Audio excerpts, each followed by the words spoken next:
Nerdrotic.com.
Welcome back to the Nerdrotic Nooner. My name is Gary Beekler, and I come to you from San Francisco, California. Currently in lockdown day whatever. Lost count a long time ago. Taking it one day at a time. Hope everyone is well. And a few programming notes. First, of course, don't panic. And greetings, everyone.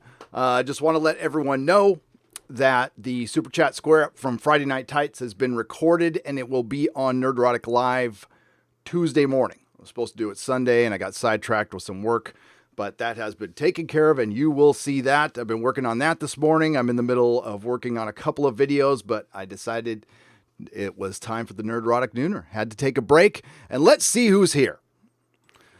Internet gas strikes again. Yes, and we have some terrible news. The New Warriors has been delayed another week.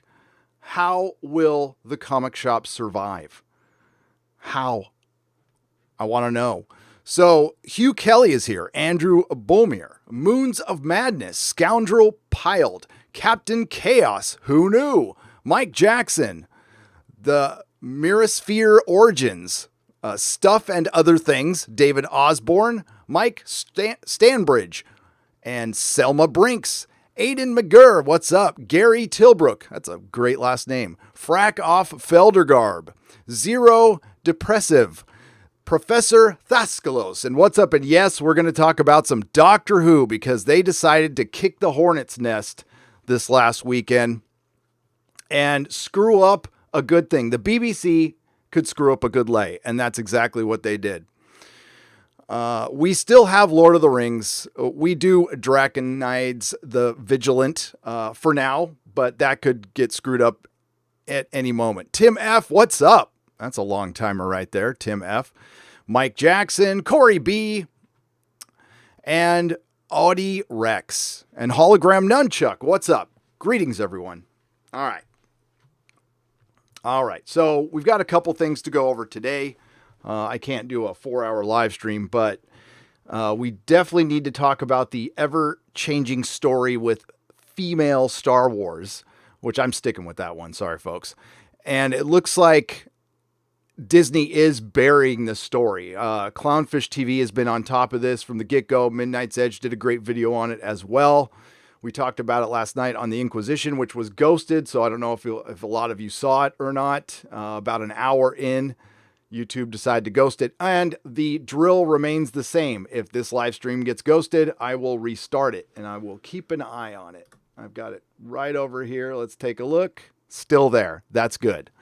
That's good. So, yeah, I've been recording since 7 a.m., and I did the Super Chat Square Up. I'm working on a Doctor Who video, which is... I was going to try to get it out today, but it requires a little more research. I found another podcast from Radio Times talking about how Canon doesn't matter. And that spin is still out there. And Paul Cornell just shat all over a large portion of the fandom.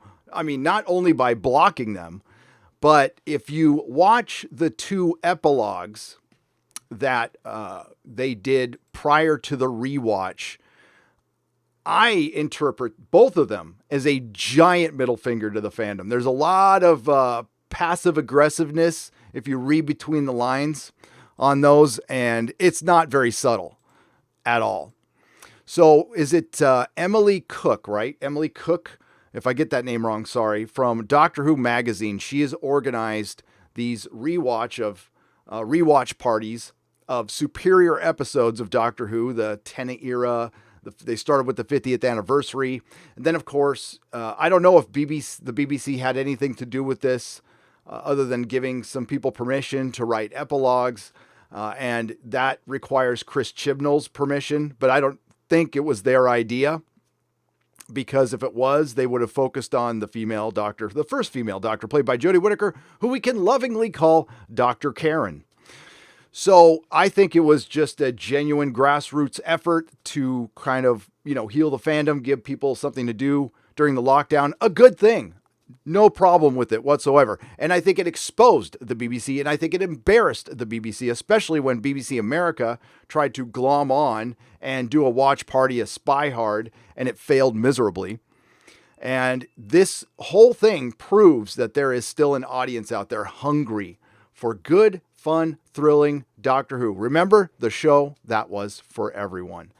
And the BBC apparently is the last to get the memo that we are in the midst of a paradigm shift in entertainment to where it's going to need to get leaner and meaner. As I've said before, we're not going to be able to play these games. Corporate woke, corporate punk rock is dead. It died a couple, 3-4 weeks ago. And that is the trouble that comics are going to have right now. Movies are going to have right now. The BBC is they're going to die on that hill. They have decided to die on that hill. So these two prologues were both concerning the little girl in the mirror from probably, in my opinion, at least the best performed episode by David Tennant. It was my favorite episode, and I still love it. Doesn't matter that Paul Cornell was perfectly willing to go in and screw up his own canon and disgrace the franchise even further. And this is the final nail in the coffin. I didn't think they can do any more damage, but hold my beer, says the BBC. I don't know. You probably say hold my pint over there. And they decided to screw up and shame previous doctors. So if you haven't seen the episode, I highly recommend it. And well, it's a two-parter, and it's called Human Nature and Family of Blood, and the doctor has to disguise himself as a human being, changing his physiology where he has one heart, and he goes undercover, and Martha basically is his handler and has to watch over him, and she has a great story in this. And at the end, we have this great Doctor Who, it's not a speech, it's a voiceover montage of the fury of the Time Lord, and it's brilliant, and it defines David Tennant's era, and they decide to just piss all over it. It's terrible. So I will be making a video on this and mixing in that other podcast that I heard, and there are some other plans. I'm trying to work out a live stream with some others for later in the week where we can discuss this. Starry-Eyed Girl has been on top of this from the get-go. I have been a little sidetracked with the comic book stuff, but when I found out about this stuff, I can believe it, because look what they've sacrificed already. Just to support the first female doctor played by Jodie Whittaker. And they know it hasn't been a success. It's been a complete failure. The ratings have been trending down since she premiered, and that wow factor and that curiosity factor died down within a couple of episodes, and it's all been downhill since then. So they had to do something to cement her into Doctor Who lore. And if they couldn't, then we'll just, as they did in this epilogue here, smash it into a million pieces. And yes, her smashing that mirror and then smashing the pieces that were on the ground. That was Paul Cornell using the 13th Doctor, not played by Jodie Whittaker. She couldn't find the time to voice over this character, by the way. So they put so much effort. They put about as much effort as they did into The Timeless Child, if you do remember. They destroyed Doctor Who canon with a voiceover montage with actors who didn't utter a single line. So they even went lower budget on this one and did basically a motion comic. And Jodie couldn't find the time because she's busy. I don't know. What do you think? We're going to play a little bit of this. I'll take a risk. We'll take a risk. We'll see how much I can get away with. What's life without a little risk? So we'll take a look at that in a second. Also, we have female Star Wars news again. It looks like that the Bobs possibly are indeed pissed off about this, and there's some circumstantial evidence out there that this story is getting squashed. It's not getting talked about by anybody except for YouTubers now. And Disney, I guess, is just going to hope it goes away. And you could file that right under the Rian Johnson trilogy and the Dan and Dave trilogy and that Boba Fett movie where it'll just not happen, is my guess. And there was another interview where they talked to Leslie Headland and they asked her about Star Wars. And it is the best representation of Hollywood speak I've ever seen, where she doesn't say she has a favorite Star Wars movie. She just says she loves all Star Wars. And that is a hint to the interviewer that don't ask me any more questions about specific Star Wars things because I don't know anything. It was clear. Absolutely clear.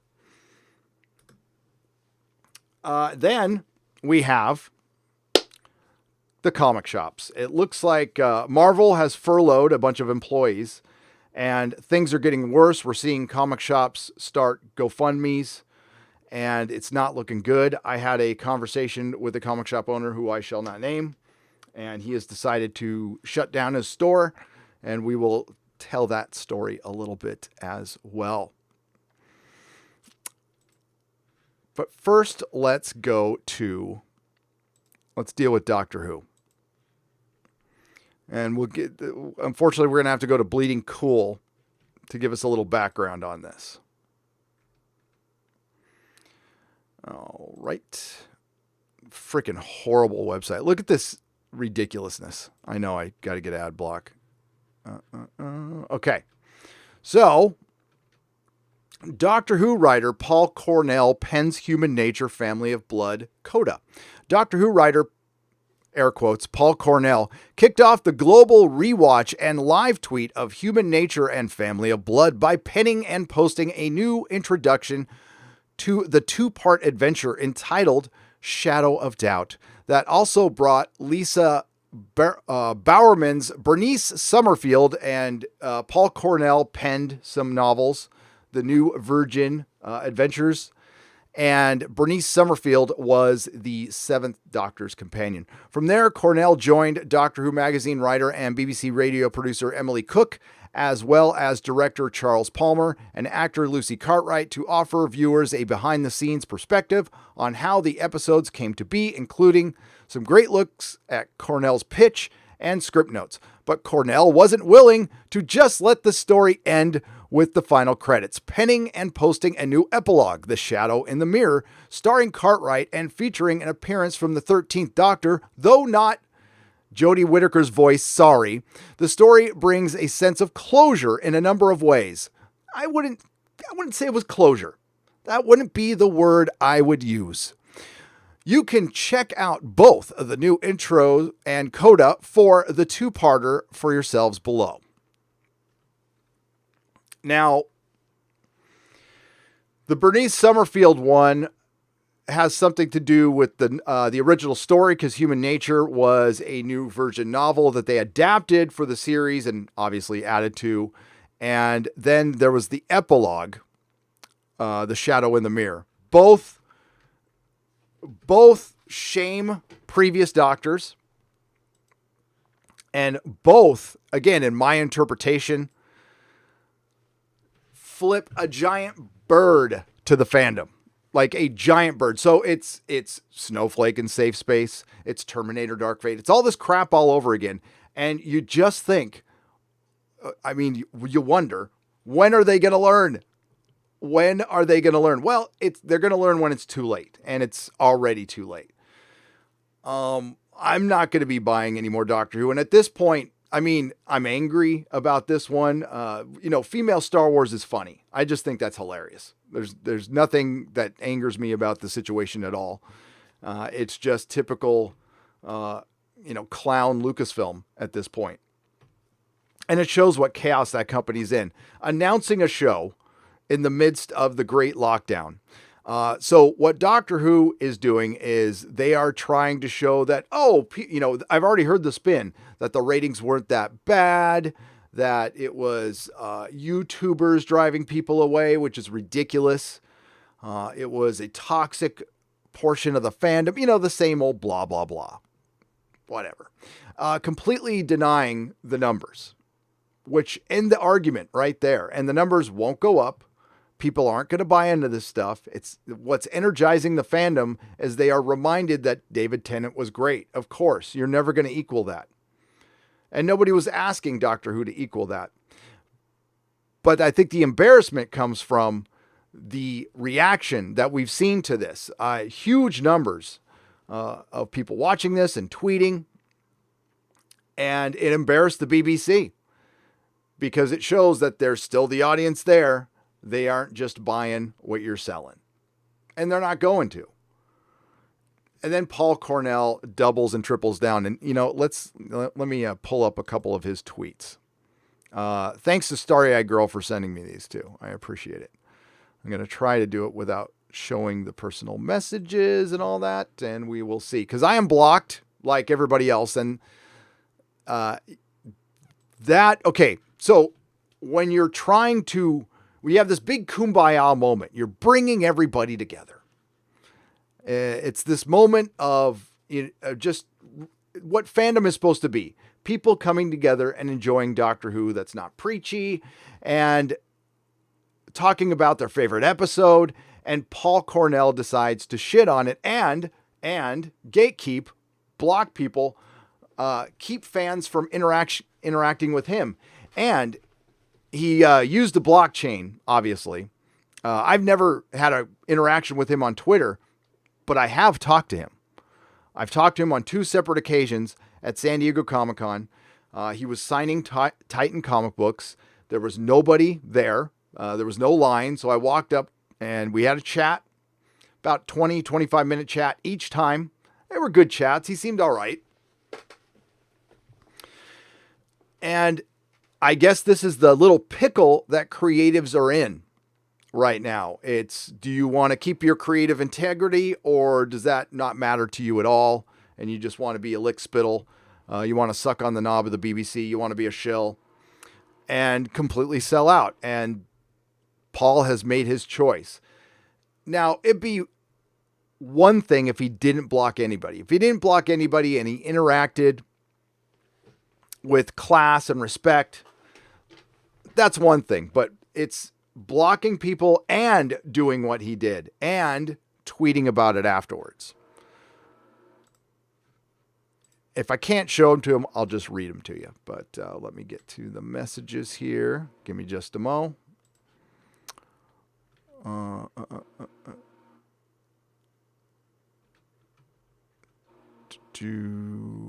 And I'm breaking down both of these videos in detail on my video, which will be out tomorrow morning. I think we're going to have 2 coming out tomorrow. And I'm trying to buy time to find this. Where did it go? Sorry, folks. Give me just a second. What a dick. He basically told... there we go.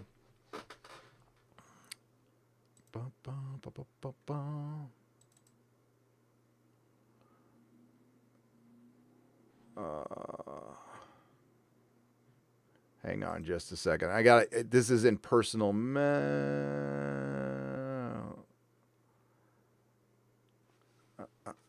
Here we go. I'm going to just read it. I should have screen capped that first, but this is from Paul Cornell.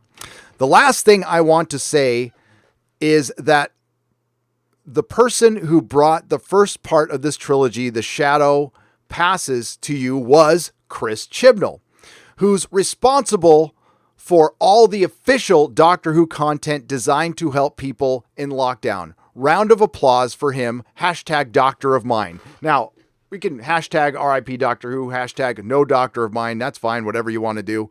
But that is the BBC trying to fully insert themselves in this, and Chris Chibnall riding the coattails of Emily Cook. I find that a bit deplorable, although she might be all for it. And then he continues, and he talks about canon. I think the idea that Doctor Who has a canon was already lying in bits at the side of the road, but I hope tonight will help to wash the concept gently into the gutter. Hashtag Doctor of Mine. So, who called this? Sorry, we all did. What was going to be their game plan after they completely trashed Doctor Who? It was going to be, well, we're going to call them a small portion of angry istophobes.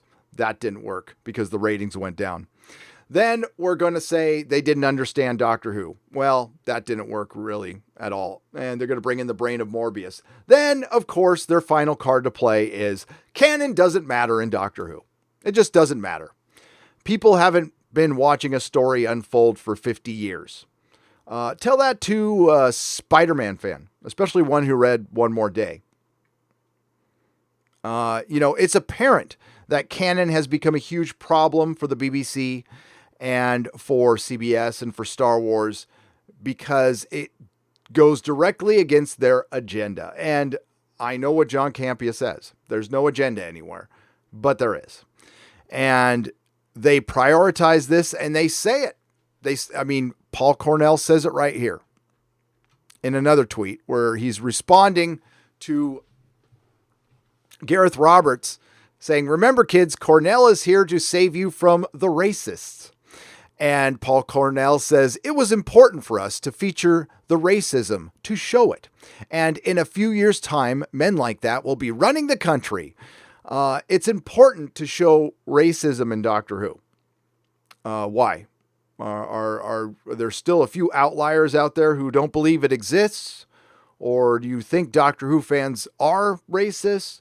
I'm not really sure how important it is. We get reminded of it every day. We're aware of it. And no, it's not going to go away. But Doctor Who is not going to solve anything.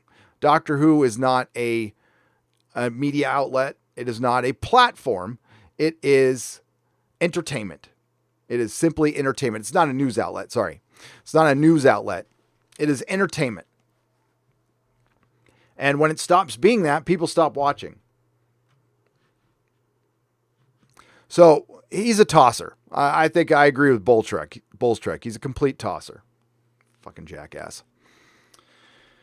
So what they did in this episode, if you're familiar with it, is they focused on all the women, of course. And there's a girl that the Doctor trapped in a mirror at the end of this two-parter. These were alien beings who fed on Time Lord energy, and they were going after the Doctor, and they weren't going to stop until they hunted him down. They have very short lifespans, so they murdered some humans and took their form, including this little girl, right? And then, because they wanted to live forever. That's why they were going after the Time Lord. They were resentful that they have shorter lifespans.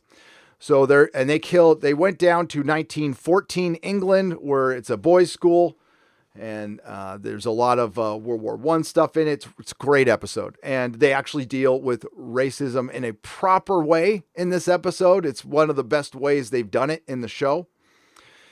And yeah, so they murder a housemaid. They murder a little girl. Now, there's a family, of course. They completely ignore the father, the son, and the mother that the Doctor trapped in various states of eternity. And they go to the girl who was trapped in the mirror. And they make sure that the 13th Doctor comes. And again, the Doctor trapped them in a mirror to show that you don't F with the Doctor. And it was one of the best moments. And it's what you call a teachable moment. The Doctor really does show a lot of mercy. And that's why he tries to defeat his enemies with his mind and, with forgiveness, and doesn't use violence or guns. And that's why it's always been a great show for everyone. But once in a while, the Doctor has to, kind of lay it down. And in this episode, he does that. And he traps the son as a scarecrow in a field. And he traps the mother in the event in a singularity where she's trapped there. It's been a while since I watched the episode. I should have watched it before I seen this. And he traps the little girl in a mirror. So we're going to go. I'm going to see if I can get away with playing a little bit of this. And you're probably going to hear it through. It's probably going to sound. You might hear a little echo. And that's fine. Here we go.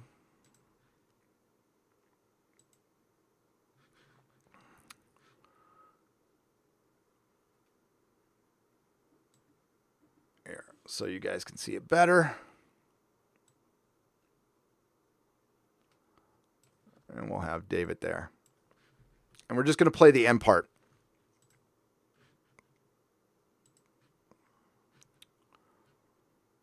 Let me make sure the audio is coming through.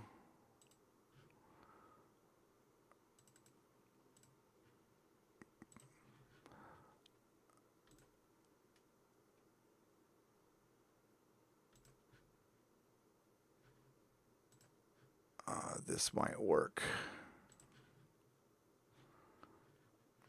Sorry, folks.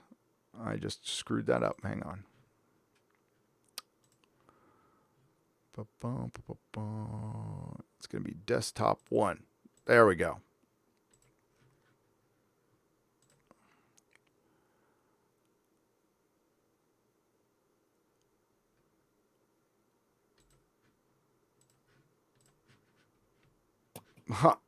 Hey, what's up? Home. I did that I would be free to live and die as I should have in the first place. That she had made this decision for me. No getting even, no balancing the scales. There was only deciding against pain. Sorry, let's go back a little further. I will not bow to you. I will not say sorry, ever. She said she understood that. That in many ways it was her own fault that myself and my family killed so many people. That made me scream at her. What I did wasn't up to you. She told me what I already knew. That if she released me from the mirror, I'd have a life of days or weeks, my normal lifetime, starting again from the point where it had been suspended. I still want to get out, I said, but I will not say sorry. And there is a previous epilogue to this where the little girl won't apologize, and that is the veiled FU to the fans, I believe. Maybe I'm reading too much into it, but I've watched it 4 times. And it's basically, we're not sorry for destroying Canon at all. And you just got to get over it. And they have a little moment here. I can't show this completely. I got to show it in little pieces. Family did what they needed to do, what they were born to do. If you let me out, I'll keep on killing lesser beings, and then you'll have that on your conscience too. She asked me if I knew what mercy was. I wouldn't reply.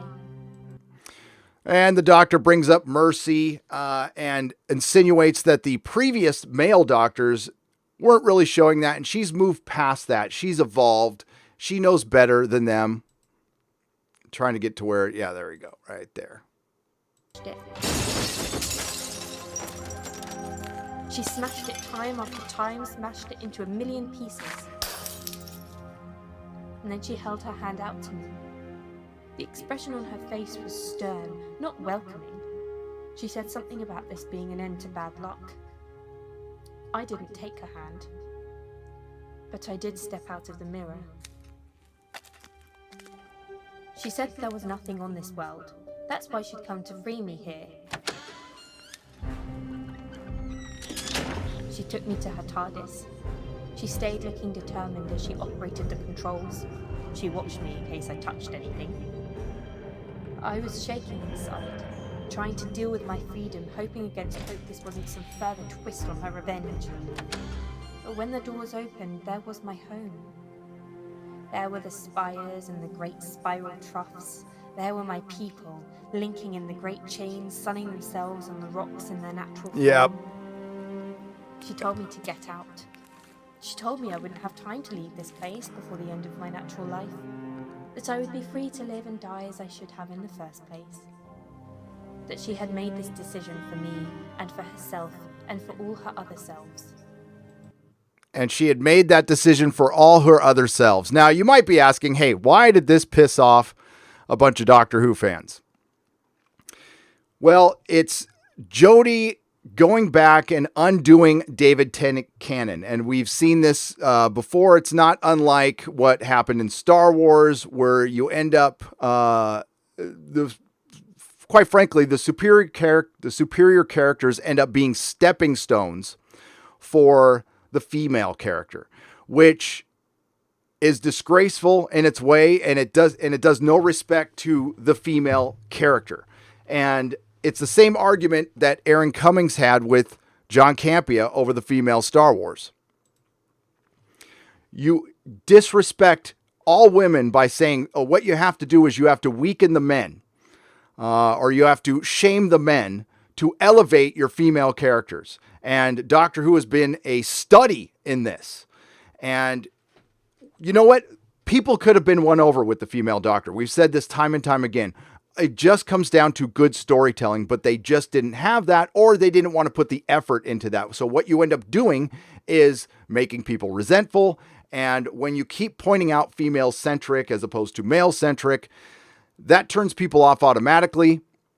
And the only response to them now is their is and phobes. It's like, no, we can tell what you're going to do. You're sending up a giant red flag that you're going to do what others have done. You're going to disrespect the characters that we have bought into and loved and supported for years and years and years, just to support a character that's going to be around a couple of years and then it'll be gone. Or a trend that's around for a couple of years and then it'll be gone. You're willing to sacrifice decades because they don't care.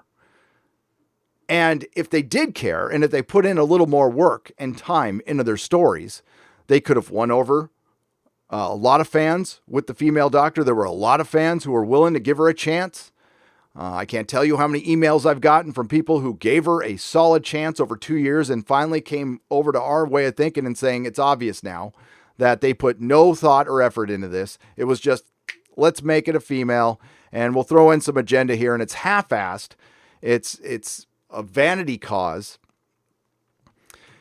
And they end up, the most dumbfounding thing is they're costing themselves millions of dollars, but they flat out don't care. And what I said last night, I mean, they don't like previous Doctor Who. It embarrasses them, just like old Monty Python embarrasses the BBC.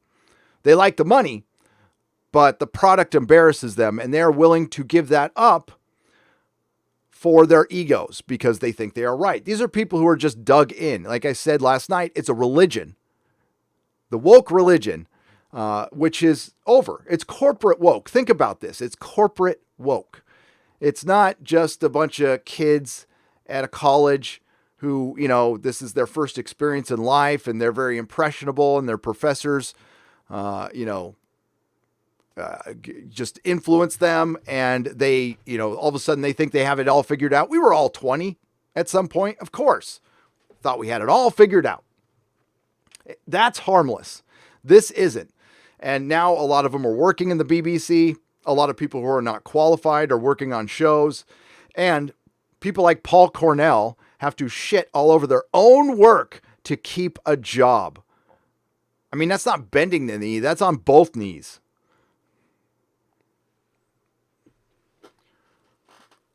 Oh my God, have some pride, man, for fuck's sake.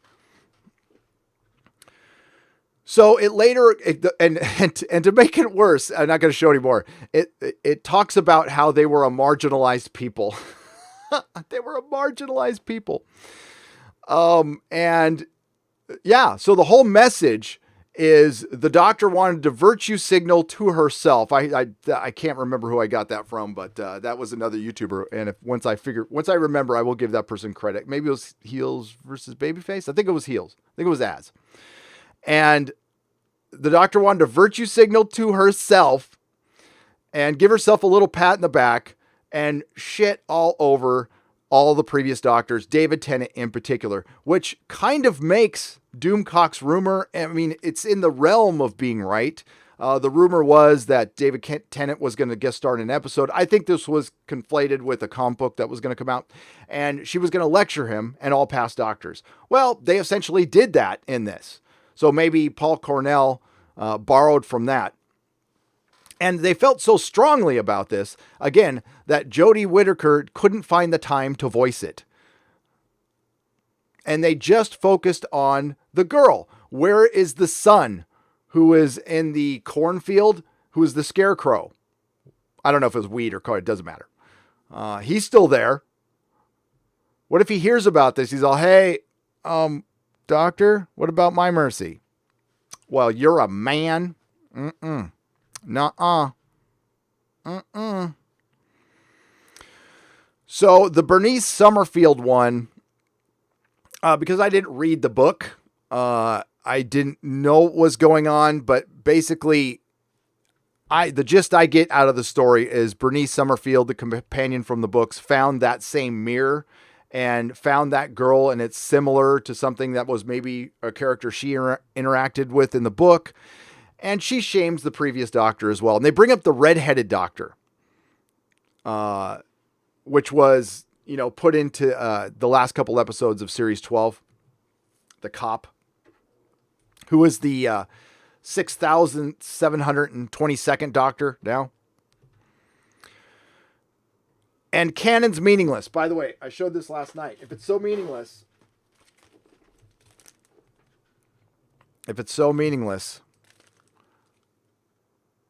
doesn't it say, it might be backwards for you guys, but the first and second doctors encounter the dread Trods, then enter the dreaded Dalek. I think it says first and second doctor, right? Yeah, these are pretty cool, by the way. Oh, what does it say right there? 2 complete strip stories featuring the third Doctor, John Pertwee. So none of that matters. And I know what the excuses are. The excuses are they'll change it, or we can just ignore it and they'll move on, like the M&M Daleks, like the half-human Doctor, which they didn't forget, by the way. And, this is something that's been happening to, if you're a Marvel comic fan and you're not even into Doctor Who, all this is familiar to you. Oh yeah. Making Cap a Nazi. I don't know if it's a fact or not, but they're heavily insinuating that Wolverine might be bi. Sorry, I didn't mean to hit that. I'm trying to get to this. All right. So let's get to you guys a little bit. F. Paul Cornell, man. What a dick. And then to flip the finger at the fans and do it behind a blocked Twitter account. That's a coward. He's a coward. I mean, take on your fans, explain your work, but he can't. He probably needs to eat right now. He won't be getting very much work. I doubt he'll be writing very many comics now. And I was a guy who talked to him. When I talked to him the 2 times, I spent a lot of money, a couple $100 each time to have a signed book. I bought a sketch cover. I'm the kind of fan you want. The people in the chat are the kind of fans you want. You don't want to alienate us. Try to work with us. But we're beyond Olive Branch. We're plebs. We're absolute plebs. And they are the enlightened few. And it's too bad we're not as enlightened as the BBC. The BBC that's so disconnected with its own audience. And it looks like they're just going to fail. It looks like we have to move on to something else. And that's what's happening. That's why everything is down. That's why everything was weakened before this crap started. Believe me, all plans for the future are being scuttled or they're being changed. We will not be going back to that norm. We will not be going back to 2019. Corporate woke is dead.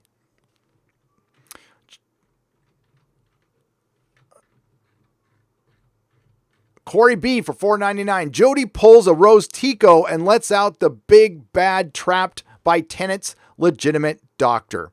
What next gets the reverse victimhood woke washing? Hashtag not my doctor. My guess is, I don't know, pick a fourth doctor story. They haven't gone after Tom Baker yet.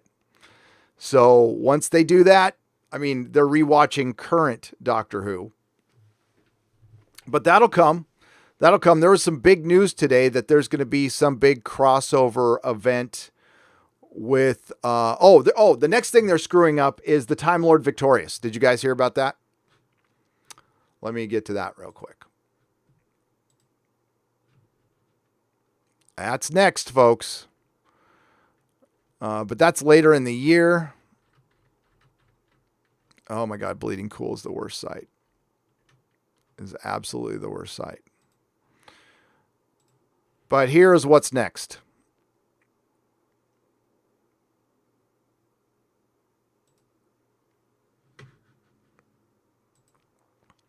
As if global rewatches, live tweeting, and original content being released. Do you guys accept any of this original content for real?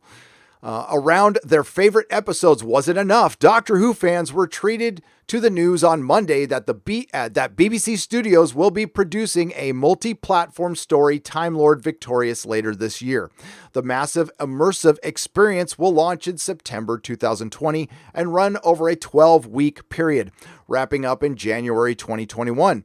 With partners Penguin Random House, Doctor Who Magazine, Titan Comics, Escape Hunt, Big Finish Productions, Eagle Moss Hero Collector, Immersive Everywhere, Maze Theory, BBC Books, and BBC Audio contributing to the massive epic tale of the Time Lords. Set within the dark times at the start of the universe when even the Eternals were young, Time Lord Victorious follows several doctors across space and time as they defend their home planet from a terrible race.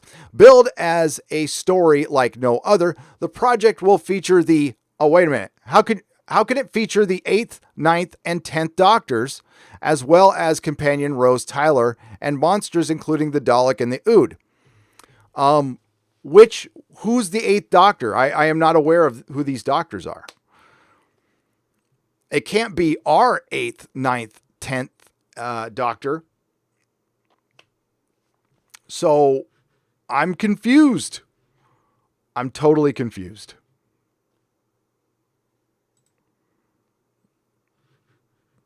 Yeah, they're desperate, folks. The other thing I called was after they say we're a small, insignificant portion of fandom that are a bunch of istophobes, and after they say we don't understand what we're watching, and then after they say that canon doesn't matter, I want you to imagine my little video of people moving the goalposts.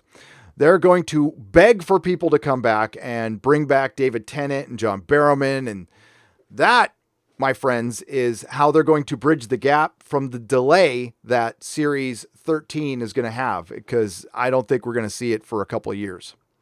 Everything's been pushed back, and there is no timeline to bring that stuff back right now. And that's a good thing, to be honest with you. Not going to argue with that.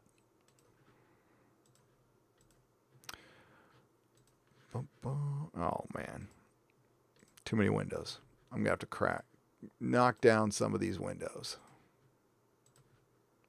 Especially Bleeding Cool. Ugh. I apologize you had to look at that. So thank you, Corey B, for the $4.99. Phantom Mercenary for $5. Did George Lucas foresee the future of Disney Star Wars? And did he sell to Disney as revenge against the fans for hating the prequels? For $5. Thank you for the $5. Yeah. Yes. It's starting to look that way. No, I don't know if it was revenge. I genuinely thought George was hurt and he thought he was doing the right thing. And then he probably started learning very early on that it wasn't the right thing. And we got what we got. But was it an emotional decision for George to sell Star Wars to Disney? Absolutely. It's the worst kind of business decision you can make, is an emotional decision. And he was hurt, and like I criticized the prequels. I was I was more critical of Indiana Jones, to be honest with you. The prequels were bad, but they were still Star Wars. I didn't think they weren't Star Wars. I don't roundly reject them. They have their, the music is great. There's some great characters. It was just poorly executed, but it's most definitely Star Wars. Disney Star Wars is not. It ended with Return of the Jedi for me, but I can't even go back and enjoy the old stuff anymore. It's completely ruined. Huron the Steadfast donates $10, 10 Canadian dollars. Hail, Canada. And I was just kidding last night when I said Paul Cornell is going to have to move to Canada and move out of the UK. I wouldn't subject Canada to Paul Cornell. I'm thinking North Korea might be the best place for him. 73 Optimus Prime for $9.99. Another week with the debut of the new Warriors. Such a tragedy. Not. Yes, the new Warriors has been delayed till May 9th. May 9th. And it will be delayed again because Marvel doesn't give a crap. And the comic shops are pressuring, well, they are not pressuring Marvel, but other companies to not come out with any digital first during this time. It looks like Diamond might be ramping stuff up, but now they have competition. That's going to be interesting. Sporking News Podcast for $2 says he wants to be the 351st doctor. You're a doctor, and you're a doctor, and you're a doctor, and I'm a doctor. Yeah, this shirt's meaningless.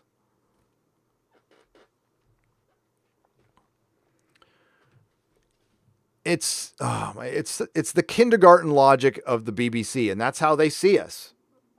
That's how they see us. I have a video coming out. I don't know if anybody's going to be interested, but I'm coming out with it anyway because I make videos what interests me.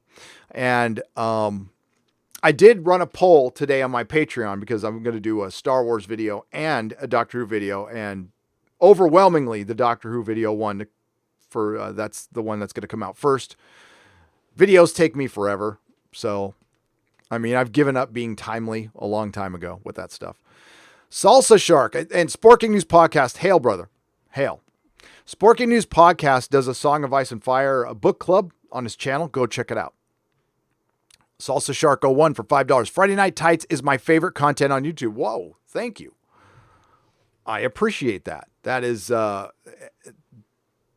it does my heart good. We've all worked really hard to get that show going, and quite frankly, Geeks and Gamers and Odin was instrumental in bringing it up to the next level. And then now, of course, Az is on permanently. So hell yeah. And we had a great just 4-week run. All of our guests are great, but we've had Quarter Black Garrett from the Crowder Show. We've had the great John F. Trent from Bounding into Comics. We had Ethan Van Sciver, which was an excellent show. Go check it out. Then we had Critical Drinker. We had Mahler. It's been a ton of fun, and I'm reaching out to other people to bring in some. I'm going to bring in big YouTubers and up and coming YouTubers. It doesn't matter how big your channel is. It's going to be fun. So thanks. Keep up the great work. Hope to shake your hand when we visit the comic shop winner in Arizona. Hell yeah. Oh, you're going to come to Arizona? Yeah. I'm going to go to Gotham City Comics, who won the $1,000 from the last comic shop help. Congratulations. And he said he's going to air the live streams in his shop, and that fires me up. That is awesome. Didn't ask him to do that. And I want to, say this disclaimer that if any comic book shop accepts $1,000 from me, it does not mean they sign off on everything or anything I say. So please don't relate anything I say that might be deemed controversial to the comic shops. They are innocent parties in this. Few High for £5. Hey, hi, Gary. I hope sometime you can spread the word on the TLU 2 woke leaks. Please all vote with your wallets. What's the woke leaks? What's the TLOOU2? I should probably know that. Does anybody know what this is? I'm going to put it in the chat. Tell me what this abbreviation is so I know what I'm talking about. Please. Does anybody know what that is? Sorry. I will, Few High, I will get back to that. Christian Delorme for $5 Canadian. Nice hair, Gary. Why, thank you. In your opinion, which season from True Detective is the best? 1, without a doubt. True Detective Season 1 is a beautiful series of television. It's perfect. Season 3 was better than Season 2, but Season 1 was the best. Oh, The Last of Us. Thank you. I don't game, but I saw what I think Critical Drinker posted on Twitter. Oh my God. I mean, what are we surprised anymore? But you see, they've moved on from one group to another. Like Hollywood can't focus on one group. So they're moving on from one group to another, and they're trying to systematically get into everything popular. You don't see them doing this with original work. It's always with the most popular thing. They have to glom on, ride the coattails, and destroy it. And apparently The Last of Us is, well, my son has heard of it and played it. I know I probably shouldn't have, but he did. And it's an immensely popular game, so of course they're going to glom onto it. I'm sorry, by the way. I'm truly sorry. Yes, it is very Christian. It's good to be married to a hairdresser. It helps. Just wanted to say, hail, happy to be here. I'm happy you're here too, Lars Leonard, for 20 Danish krona. Thank you very much. Thank you. Draconides the Vigilant. Am I saying that right? Draconides the Vigilant for $2. Haircut looking damn good, Gary. Well, that is Mrs. Nerdrotic. She is a hairdresser. She is a hairdresser. And I needed one. I was looking homeless. The bad thing is I'm recording this Picard review, and you're going to see my hair like it starts out short, then it gets long, and then it's going to look bad. Scottish Nerd for £5. Hail, Gary. Painted my garden shed yesterday. Watched it dry. More entertaining than any of this garbage. Canon does matter. Canon matters. And I will refer to Doomcock's Laws of Canon. Go watch that video. I agree with it completely. And he does have an update for when creators go back and screw up their own work. Because when you take on something like Doctor Who or Star Trek, there is a certain portion of it that doesn't technically belong to the fandom, but they have to be kept in mind like it does. All right. So technically, no, the fandom doesn't own it, but it existed for decades because of this investment. That investment has to be respected. And good creators with dignity, creators with class, creators with integrity, keep that in mind. If they take on a project and they've never been a fan of this thing, they learn about the project. And, that is still, I would like to hope, the majority of the vast majority of the talented creators. So when Peter Jackson said, I don't want to put any of my messages into Lord of the Rings, I want to put Tolkien's messages in. That is Peter Jackson being a genius and being respectful, and that's what should be done when you're taking on a property that you did not start. Now, by all means, do different things, and anything can be changed if it's done well. I don't think anyone can argue that Doctor Who has been done well for the last 2 years. I don't think anybody can argue that Marvel Comics have been done well over the last 3 or 4 years. Poorly executed, but I would say it's absolute garbage fire trash. But poorly executed is one of them too. What do you think will be the next aspect of Doctor Who to be destroyed? I think the next aspect they will go after, they're going to start going into the past, and they've already talked about putting Sasha Dewan into a second Doctor episode. And I think they will do a lot more of that. I think the worst thing they're going to do, though, is they're going to start editing old episodes of Doctor Who. Any moment that could be interpreted as sexist. There's a couple of little scenes in a couple of Third Doctor episodes where I could see them editing it out. The Talons of Wang Chang. I mean, they practically did an apology con for that. And I think that's an episode that'll eventually disappear completely. And as Bear Business 1 for $10 as far as Star Trek is concerned. He asked about Star Trek too. The next aspect of Star Trek, if they are allowed to keep it, which I don't think they are, Kirk. They're going to go after Kirk. As a matter of fact, I wouldn't be surprised if he gets mentioned in season 3 at some point. Saldrin TJ for $10 says, hail to you. Thank you very much. So CBS and Viacom are having a hard time right now. The CBS stocks was at $60 prior to the merger with Viacom. And when they merged, the stock went down to, I believe, $30. It's at $15 a share right now. They're desperate. They're furloughing workers. They're laying off workers. And they're going to have to sell some stuff off because they took on some massive debt with Viacom, just like AT&T did and just like Disney did with Fox.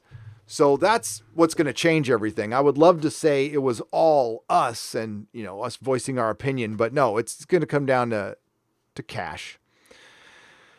To cash.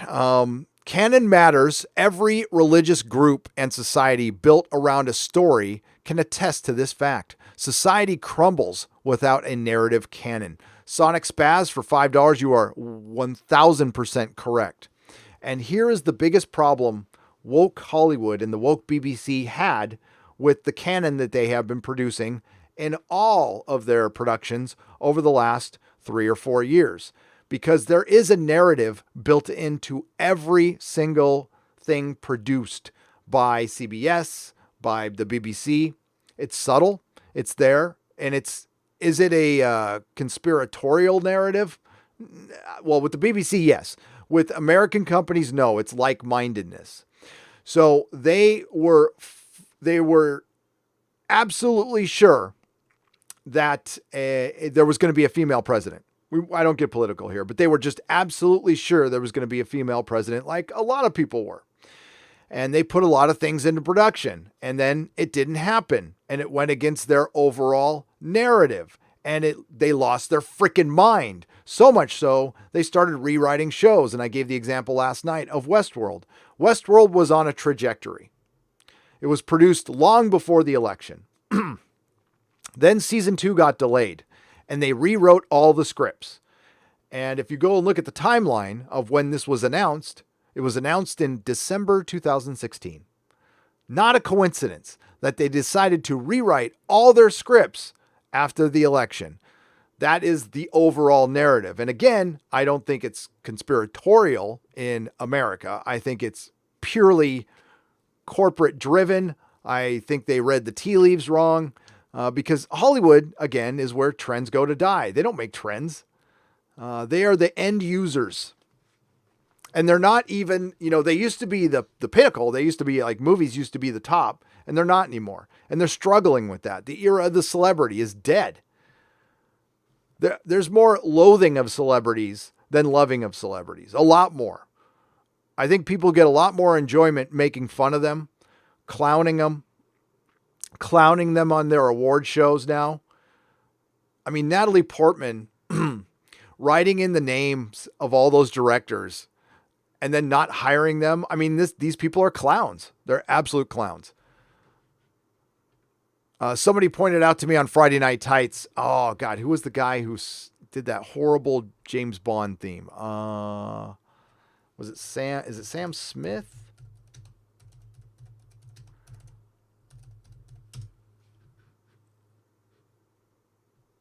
Yeah, Sam Smith. Okay, sorry, not into the pop music. And he gets emotional. He gets emotional when he's in quarantine. Everybody, I want you to say a prayer for Sam Smith because he's hurting right now.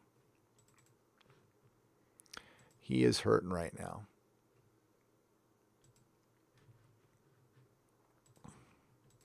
Yep, Sam Smith shares emotional snaps as they go through several stages of quarantine meltdown while in self-isolation in their 12 million pound mansion during the thing that shall not be named. Oh my God. Oh, poor Sam. He's in his little pajamas. And is there more? I don't think I... Oh. Pray for Sam. Pray for Sam. I mean, celebrities must be going effing crazy, and I love it. They have to stay home with all those pets they bought that they don't, that they ignore, all their children that they ignore. They had to send their nannies home and actually raise their own kids. They can't go travel the worst part about it is celebrities cannot get on a plane, their private jet, and go fly to the Arab Emirates and lecture us about the environment. I mean, it's a sad thing. It's a sad thing.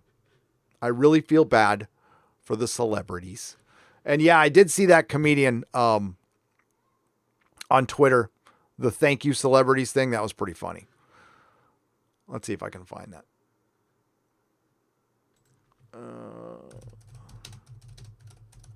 It's pretty funny. Greta Lee Jackson. It went viral, so yeah, of course I'm behind on it.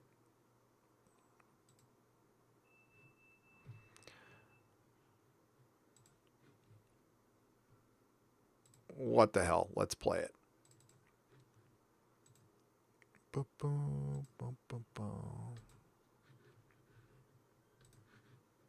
Jackson, and I'm not a celebrity, but these people are. And during this time of crisis, they have provided the strength that we've all needed to get through. So it's time for us normal people to say thank you. I see a number of deaths every day, and the constant threat of being infected and taking that home to my family is terrifying. But the one thing that gives me strength to get to my job every day is watching Ellen broadcast from her mansion. This is like being in jail, is what it is. I've been waiting on hold for Centrelink for days now. I've lost my job, I've got no money, I've lost everything. But this video of Amanda Keller dancing around in her massive kitchen is really getting me through. I have been working for 48 hours straight and my face hurts from wearing a mask for so long. I was going to go lick a patient to end it all, but Manu from MasterChef reminded me why I'm here.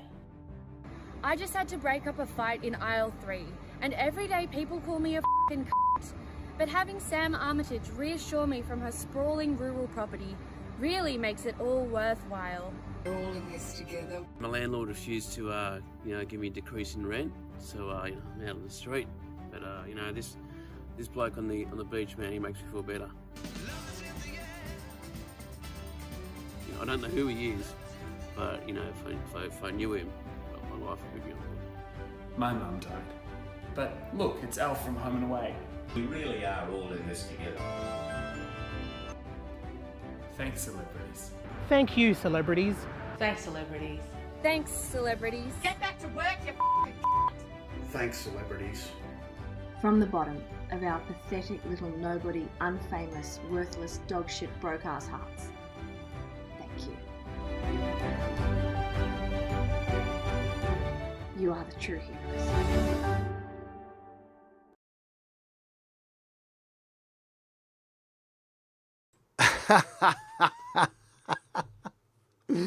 I like it when she said, I'm going to lick a patient to end it all. I didn't catch that the first time.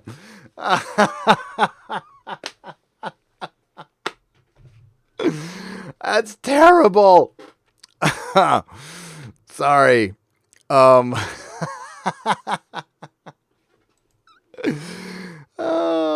my God. Celebrities are stupid and fun. Honestly, we have to be thankful that we get female Star Wars and Snowflake and Snow Save Space just to give us a little perspective. It's been glorious, to be honest with you. And I can't wait to hear what's next. I mean, we got Gotham High, again, female Star Wars, Snowflake and Safe Space, and Children of the Atom, and Gay Wolverine. What's next? Could happen any minute now. And I'm fired up. I'm excited. I don't know about you.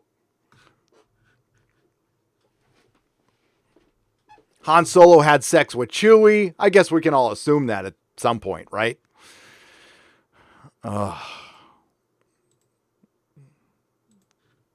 I mean, there's some backstory, and that's how he learned the language. So he can tell him he loved him or something. I don't know. But that was funny. Now, I know some of you saw Joe Rogan, right? Did you see the Joe Rogan episode with Kurt Metzger, the comedian God, I can't talk now. Kurt Metzger. Well, it was great. And they brought up Snowflake and Safe Space. I'm sure most of you have seen it. I'm probably the last one to see it. And he talks about your boy Zach. And he goes into how woke culture is over. And if you're hearing it discussed on Joe Rogan, that's the Dave Chappelle effect. That's the thing I was talking about last year. Now, again, I didn't think it would be ending this fast. I still thought we have to go through a couple of years of it. It's over. And it's refreshing to hear it from comedians. And again, it's refreshing to hear it from people on both sides of the aisle, which is pretty much the majority of people we have around here and in our sphere on other channels. So it's working, folks. And we just got to continue to mockery is the best way to get a celebrity to change anything, because that's the one thing that trumps money is their ego. Mac Way for £5. Just want to say thanks for all your great content. Thank you. It's okay. I don't know. Great. Thanks for saying it's great. You're being very kind. I'm really enjoying the live chats at this time, especially with Doomcock. I love live streaming with Doomcock. It sucks that last night's Inquisition got ghosted. So when he posts it on the Harvey Zone, I'll let you all know. I thought it was a pretty damn good show last night. The live streams have been fun. I enjoy these the most. I like talking to you guys.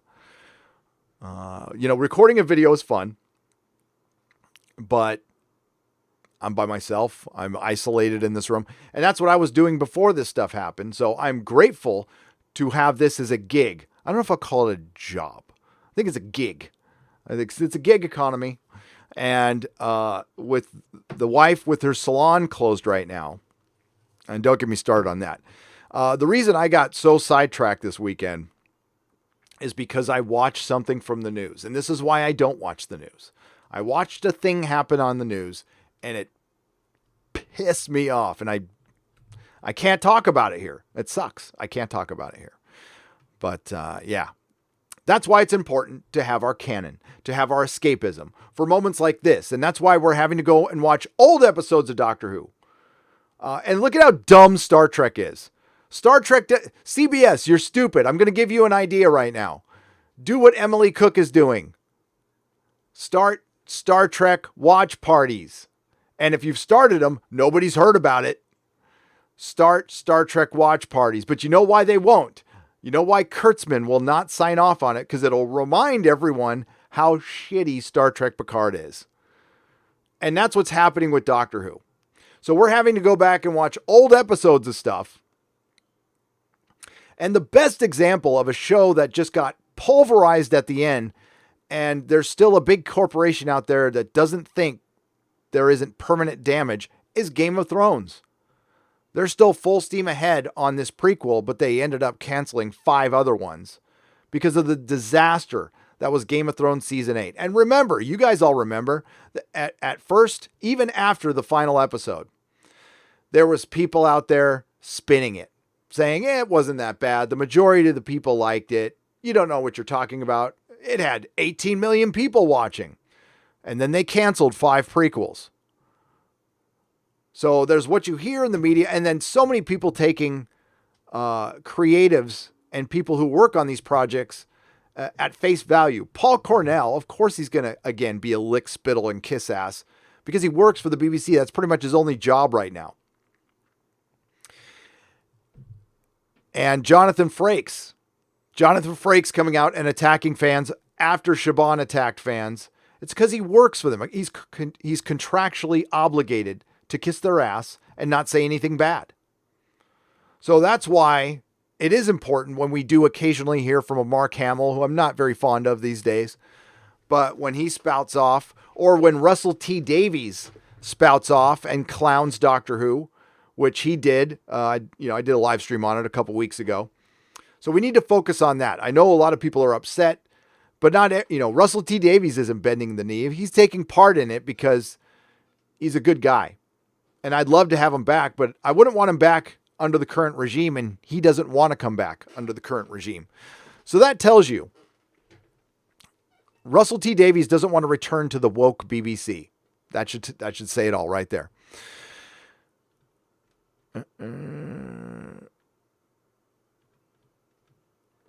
All right. Sonic Spaz for $5. Thank you. I already read this one. Thank you very much, Sonic Spaz. Eric Hawk for $5. People need to get out of their heads intersectionally is just going to go away. Learn what woke is. Do research. People need to get it out of their heads. Eric Hawk says people need to get out of their head that intersectionality is just going to go away. Learn what woke is. Do research.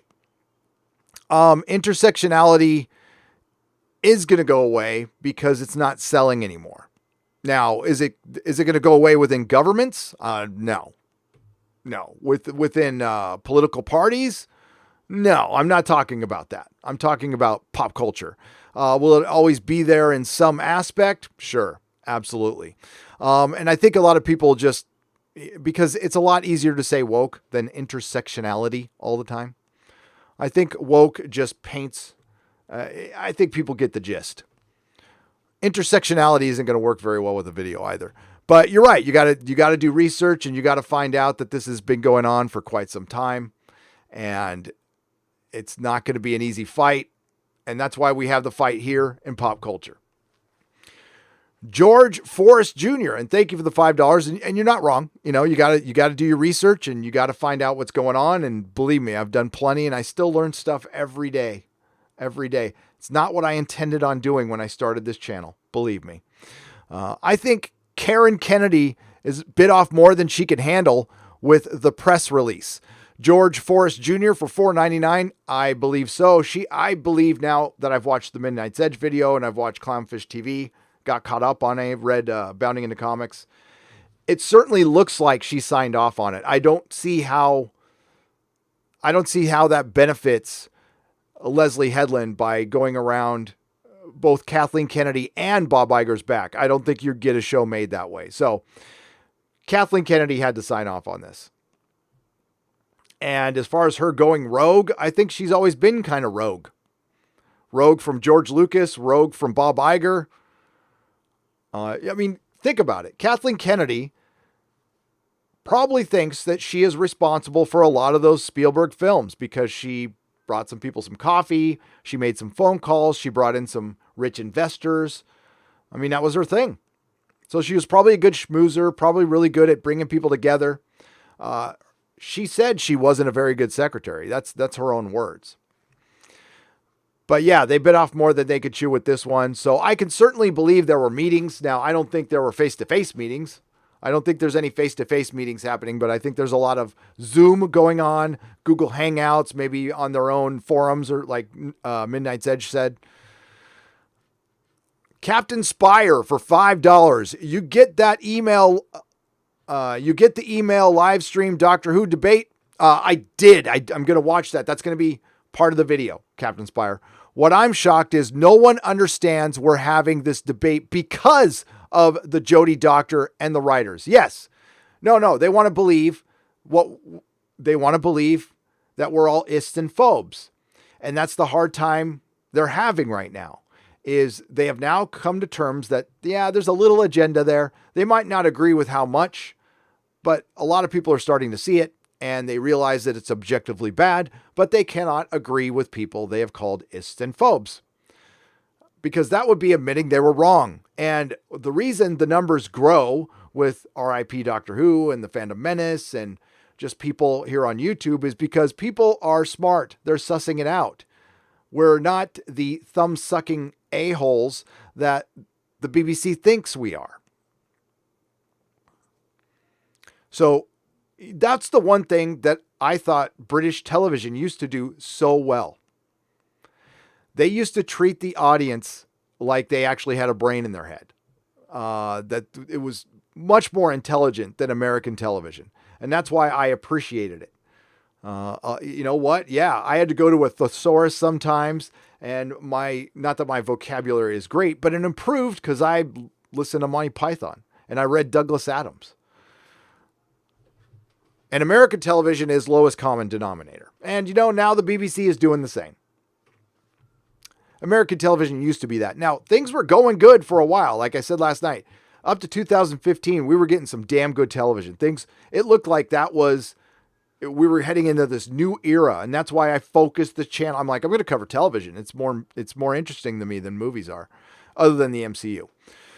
And that went to shit. The Price is Right review for $5. Kapla, my man. Did I hear right? Orcs are black people according to SJWs. I'm literally dumbfounded from that. Truly shows who the real racists are. It does. It does. I have never made that correlation. Have you? Orcs from, and I know they're talking about World of Warcraft, right? Or Dungeons and Dragons. Is that what I saw there? But that's all based on Lord of the Rings. And it's not, unfortunately, that's not the first time I've heard that argument. And that is not the case. I wouldn't, to say that out loud, God damn, that is just unbelievably cringe, horrible, disrespectful. And there's a lot more words I can attest to that. And it's sad. But they're going to run with it. I mean, again, there's still work to do. But that means, that means they're coming for Lord of the Rings, folks. I've said that all along. They're coming for Lord of the Rings. And they're going to have another fight on their hands with that one. Fat Zombie for £5. R.I.P. Doctor Who still stings. It does. Keep up the good fight. It does. And I would like to say I'm proud of Starry-Eyed Girl and Bowles Trek and Noel and everybody out there with R.I.P. Doctor Who, with Ian. Keeping up the good fight. Again, I got sidetracked with, I had to focus on the comic book stuff, and I could only do one thing at a time. I wish I had more time, but I got a video in the works. And again, they kicked the hornet's nest with this one. Things were not getting better. They were never going to be better, but people were distracted with the rewatch parties. They were having a good time. We're like, you know what? Let's take a break. Doctor Who just fell apart, and it saddens me beyond belief. I'm going to go enjoy a Tenet episode and take a break from it for a minute. Doesn't mean it died. As far as I'll check right now. I am pretty sure if you put in R.I.P. Doctor Who, it auto-completes. Yep, it auto-completes still. That means it's still around. So well done, everybody. Well frickin' done.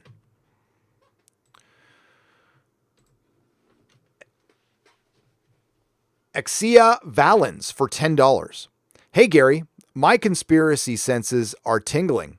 Are the governor/mayors in Cali working with the studios to prolong shutdown so these studios cancel crappy contracts they made using force majeure? The studios and the governor of this state are conspiring. I don't know if they're conspiring for that, because the force majeure clause is probably going to get rid of a lot of the stuff that's going to push their message with intersectionality and woke. But they are most definitely conspiring. I believe that certain studios are allowed to do some work right now that I wouldn't deem essential, but my wife isn't allowed to open her salon. And it depends on what you call essential. I would call her salon essential. For one, she is a trained hairdresser, and she has to have a license. So she's trained in health and safety. You have to have a license to do hair in this state. And it requires health and safety training. It also feeds our kids. So that's essential to me. Call me selfish. But yes, I've heard that there is some work going on certain things. I'm trying to confirm this story, though. So right now, you need to take it with a giant grain of salt. And I don't know what production it is, but I get emails every day that say different things. And one of them happened to say that, well, they're still working on some stuff right now. Really? How's that? You can't even take a walk on the beach right now. Even if you do practice social distancing, you get arrested. You get arrested. My hometown, Encinitas, California. Eric July shared the tweet. The great young Ripa, 59, shared the tweet. And that's the thing that pissed me off, was a guy getting arrested. It wasn't crowded or anything. There was barely anybody there.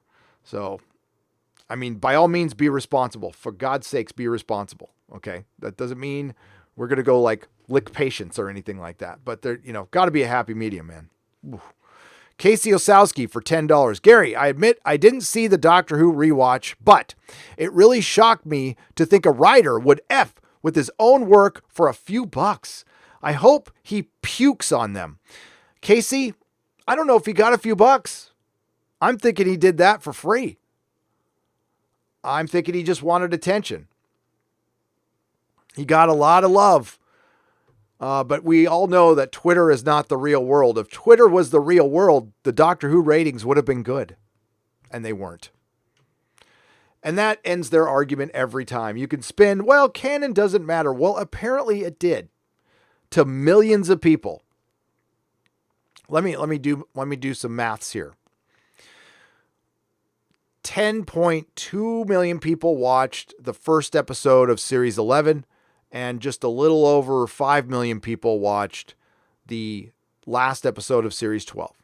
So that's 4.25 million people.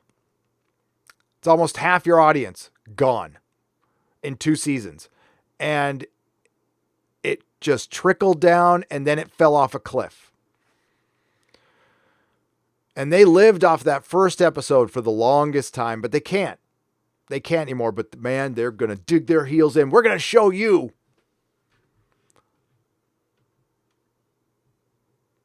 I'd rather be right than successful any day. Matthew Gerwing for 10 Canadian dollars. Anyone thinking that this is just going to go away is delusional. Their ideology is utmost important to them. They have the power and they aren't going to give it up. No, the consumer needs to give up. As far as successful entertainment, we've already seen things failing. So, yeah, I guess it depends on your perspective. The woke era of corporate woke era is over. That doesn't mean they're going to stop. But the corporate woke era is over. People aren't buying into it. We already saw example after example after example prior to the beer bug. So, oh yeah, they're not going to give it up right away, Matthew. It's just not going to be very successful. And they're going to be forced to change. Now, is it going to be gone completely? It depends. I mean, some people want different things. I just want neutrality. But if they don't give it up, then they don't make money. So we'll see. We'll see. We're already, I mean, how many examples do they need? Mainstream media ratings are in the tank. Late night ratings, pretty much in the tank. TV show ratings are down 35% with Westworld, which, again, to prove Matthew right, they're going to give it a 4th season, but it's the last season. It's reduced episodes. So they get a new season, but it's still canceled. And they were supposed to get 5, by the way. And that's because Westworld went woke and they lost 35% of their audience. I don't think that's a coincidence. So they can keep doing it. That's fine. People aren't going to buy it. Does that mean Hollywood is going to become this neutral place that isn't going to be political? No, it doesn't. Does it mean that they won't have that cushion to alienate as many fans? Yeah. David Osborne for £5. If Hollywood does suffer, where do you see the future growth coming from? Independent channels, independent platforms. There might be a new independent movement, or it shifts to other forms, other mediums of entertainment, and that's already happening. Hollywood's still going to be in control for. Listen, if the beer bug didn't happen, this will be going on for a few more years. But you would start see the fight spill out within the entertainment. We need, we have Chappelle speak out, and we have more comedians speaking out, and then Quite frankly, the Celebrities Act over the last month has made it worse as well, and people are just done with it. So Hollywood is going to suffer from this, but they're going to blame it all on the beer bug. And it was things that contributed to that prior to the beer bug. Same with comics. Comics is going to blame everything on the beer bug. No. That was just the straw that broke the camel's back. But I see more people going to YouTube. We're interacting more. We're live streaming more. Peppermint oil capsule for $2. Would you like my my P. Cornell books? I don't want them. I would. No, thank you. I don't think I want to read Paul Cornell books. I would donate them to. Well, that means somebody else would read them. Recycle them. Recycle them. Do something for the environment and recycle your Paul Cornell book. Smooth Jam California for £5. Don't tell me they retcon the ending to Family of the Blood. For F's sake. I haven't bothered with the show for the last 3 years, but that really pisses me off. They did. They reworked the ending to a classic two-parter. The only memorable thing that Paul Cornell has done. And, he's done some work. He's done some decent work. He's never been my favorite. And quite frankly, it's David Tennant's performance in that. Scottish Nerd for £5. Lovely, lovely. Ace used to call Sylvester Professor. Always thought that every doctor until now was a teacher. Insert preferred phallic symbol here. Nice. Lubella for $2. Thank ye, good sir, for keeping me company at work. You are welcome, Lubella. Thank you for the $2. I appreciate it. King Koopa for $2 Canadian. Hey, good stream last night with Doomcock. Thanks, man. You're welcome. Thanks for being there. It was great. I had a good time. Jonathan Rees. Wait. Hang on a second. We got to go back up because it did that jump thing again. So we're going back up, folks. It jumped. It went nuts on me. Give me just a mo. Eric Hawk, George Forrest, Captain Spire.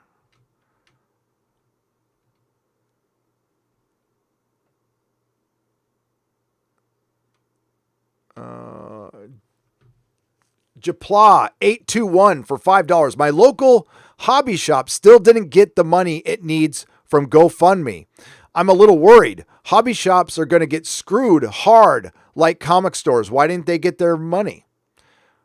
Did they have a little... yeah, GoFundMe, you have to go through a couple hurdles to get the money, but that sucks. I'm sorry to hear that.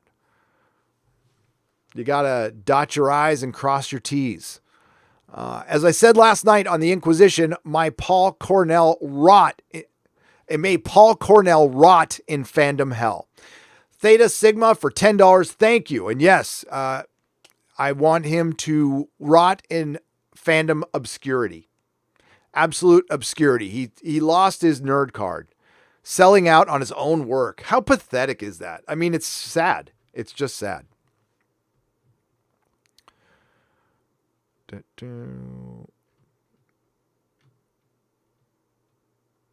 Scottish Nerd. Jonathan Rees for £5. Don't let this trash ruin a good series for you. Rory's lockdown message or Elizabeth Sladen's recent tribute is the show we know and love. And you're right, Jonathan, you're right. You got to focus on the good, and there's been a lot of good with these rewatches. That's what angers me, though, because Paul Cornell just crapped on it.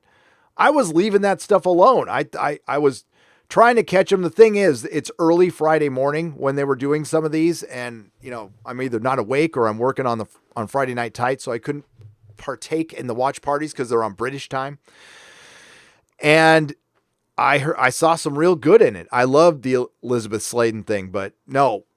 It's one thing to insert the first female doctor played by Jodie Whittaker, who is now lovingly known as Dr. Karen. And it's another thing to crap on the 10th Doctor. John T. Levine for $4.99. Huh? Isn't 13 the same doc that imprisoned Tim Shaw for eternity and ill-guided act of mercy? What the actual F? Her morals are so inconsistent. I know. Yes, she was. Well played, John T. Well played.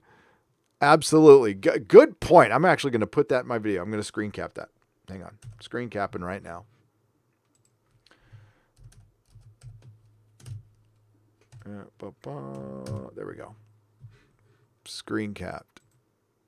Okay. Thank you, Jaunty. Chris O for $4.99. Tell Doomcock to press the button. Oh, wait. He kind of already has. I would tell him to press the button. Oh, yeah, maybe. You think Harvey is the beer bug? Well, he didn't say what form he was going to take. I don't think so, though.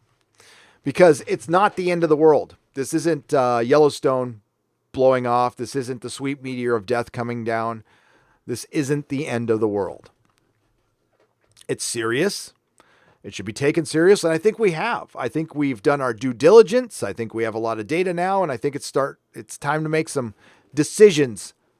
Do your job, politicians. I know. I can hear you laughing right now. I know. I'm laughing inside, too. Give me a break. 200-watt studio for $2. Cornell pulled a Greedo. Shot first with his retcon. Yes, and then he shot at the fans, and then he shot himself in the foot, and then put that foot in his mouth. Freaking jackass. Thank you very much, 200-watt studio. Swinging Cod for $5. Not a shocker, it was Cornell. He was the one who replaced Brian Braddock with the female Muslim doctor as Captain Britain for woke points. Yep. Oh yeah.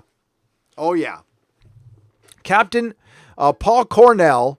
Paul Cornell is SJW Marvel as it gets. Absolutely. But here's the thing. I don't care what his politics are. I was able a few years ago to have a conversation with the guy and talk to him, but he blocked me on Twitter. I have done nothing. I have not interacted with him. I haven't tweeted at him. I do not tweet at celebrities. I might occasionally tweet at my governor. That's a different story, but I try not to do it. I'll hashtag them, but I'll leave them alone. I don't tweet at Chris Chibnall or anybody else with their piss poor ratings. No, I speak my mind. I move on. And I don't care. I'm not butthurt that I'm blocked. I don't care. I don't block anybody. I don't block or mute anybody. Have at me. I don't care. I'll probably, hopefully it's something nice. And if it's not, well, it's not. Whatever. Who cares? But that shows what a coward he is. He's weak. He's insecure. And he will do anything to get along. He's one of those people he's a people pleaser. He's a people pleaser, but he wants to please people anything that's advantageous to him. So a narcissistic people pleaser. Hey, Gary, been watching Doctor Who from day one. Wow, John. John Zeller, by the way, for $10. And it kills me to see what they have done to it. It's truly sad and sickening. And it is. It absolutely is, John. And I was going through the grieving process again because I had gone through it earlier and I really didn't think they would do what they did. And this is this is pissing on the corpse. Sorry, but that's what it is. Fat Gandalf for $4.99. Gary, if the BBC wants to write injustice, why can't they give Paul McGann a full series? Exactly. It makes no sense that they focus on one doctor all the time. I would watch a special. Why can't you do Paul McGann specials? I don't want them done now, by the way. No. But 6 or 7 years ago, when you have a year break in between Doctor Who, you get another production crew and you make 4 Paul McGann specials, or you do half-hour serials. You do one story, break it up in 4 parts. That's 2 hours, and do half-hour shows. That'd be awesome. And you can get more merchandise. Paul McGann merchandise sells better than Jodie Whittaker merchandise. I guarantee it. If they produced the same amount, it wouldn't even be close.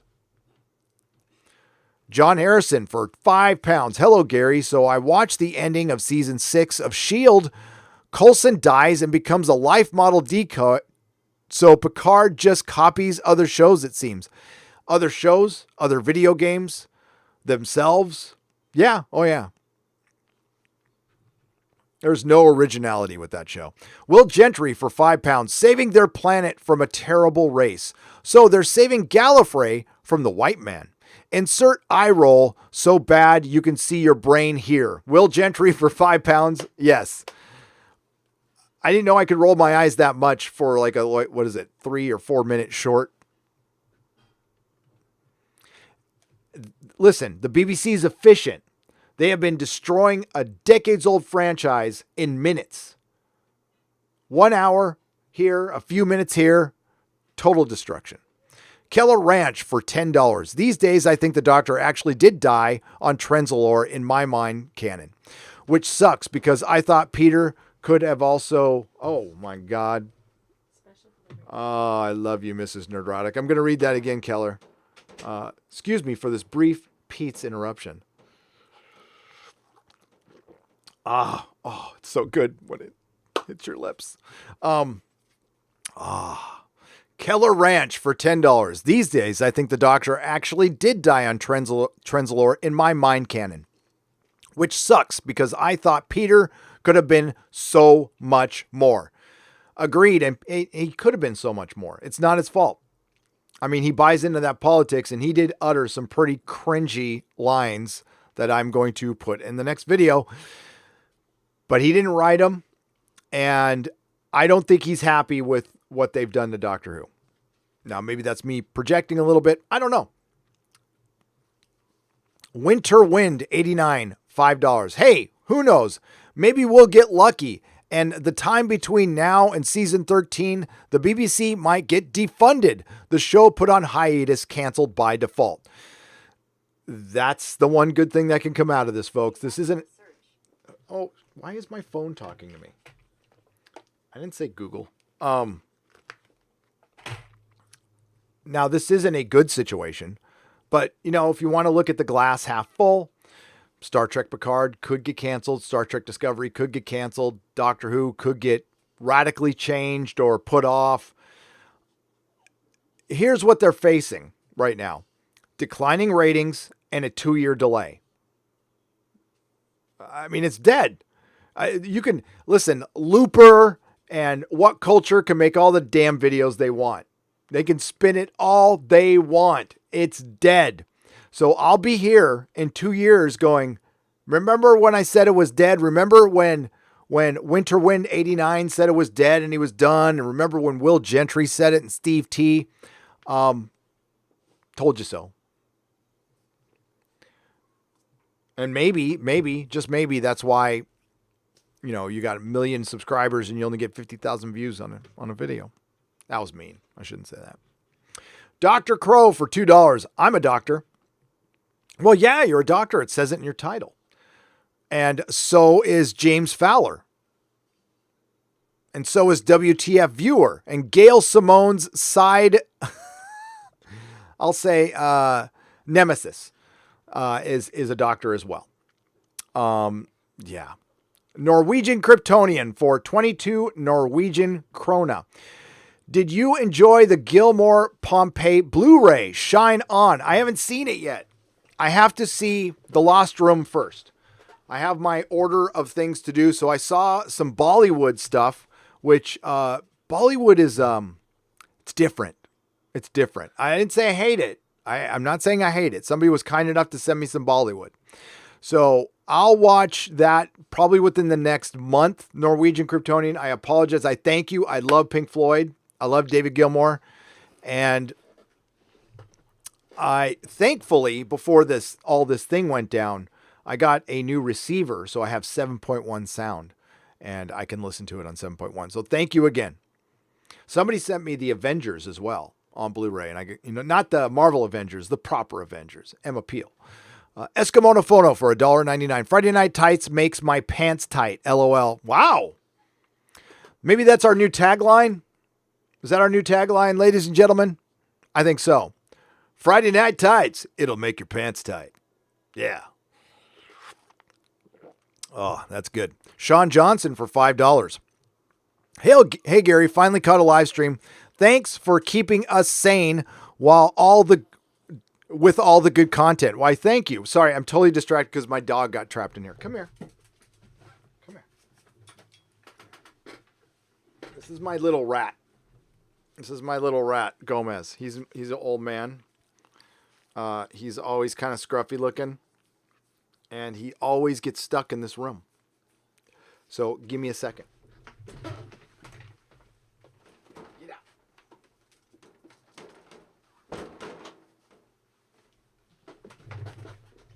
All right. Thank you. Darth Atraxis. So I'll read that again, Sean. Sorry. Sean Johnson for $5. Hail, Gary. Finally caught a live stream. Thanks for helping us keep sane with all the good content. You are keeping me sane. So it is reciprocal. Thank you. Darth Atraxis for Canadian $5. Hey, boss. Any thoughts on the upcoming Wheel of Time series? It'll probably be woke. Everything else is. If it was produced last year, I don't know. Did it go into production? Or are they still in the writing phase? My hope is that it's great that the Robert Jordan fans get what they deserve for being huge fans for years and years and years. I've started the audiobook and it hasn't grabbed me yet, but I'm sure it will. I've tried to read it in the past, same as Dune, but you have my word. I will have them read by the time the show comes out. I started on Dune, by the way. I started on Dune. Somebody was kind enough to send me a novel, so I'm reading it, and I'm kind of going back and forth between audiobook. Destiny Captain for $1.99. Gary, are you, what the hell? Are you promising positive? Am I promising positive entertainment? I don't know about that. When I say the corporate woke culture is dead and it's over, it means the trend is over. Okay. So, and the trend actually ended last year. Hollywood just doesn't know it yet, but the trend is over. This being something you could sell a product with is over. And what you're seeing now is a tantrum. Snowflake and Safe Space is Marvel having a tantrum. For a while, they were able to hide behind some decent sales, and this was years ago, when they started their woke bullshit, because they had Jason Aaron on the female Thor, and people didn't see it coming. So it was something interesting and whatever, and they changed the gender of a character, but then they started doing it after character, after character, after character, after character, and then on top of that, it's not just the swapping of gender, of course, same with Doctor Who, it's the politics that go with it. They run hand in hand. You can change the gender of a character and people will buy into it. Starbuck was successful. Whether you liked it or not, you can't argue that it was successful. It was an alternate reality, so that made it much better. I still wish they would remake proper Battlestar Galactica. I think it would be great. I'd be a big fan of that. But it's the politics that go with it, and they wanted to be in denial about that. And, God, we go through this, speaking of wheel, we go through this wheel of excuses, It's like, you're an ist, you're a phobe. There's no politics there. You're seeing the boogeyman, and, there's always been politics there. So it goes from no politics to always politics to canon mattering, and then it doesn't matter. And, it's just hard to keep track with these idiots. But it doesn't mean Hollywood's going to wake up with this new centrist attitude, or they're going to start playing fair. No, they're not. You're going to have to cycle through. Now, there are people in Hollywood who currently work there who have reached out to me and told me things are changing. It's going to take a while, but things are changing. So I'll listen to them when people are saying that, and people are watching our stuff. Again, Kurt Metzger, the comedian who was on Joe Rogan, he's watching Fandom stuff.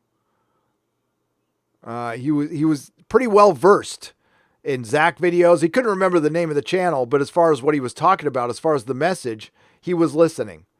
He follows me on Twitter and a bunch of others too.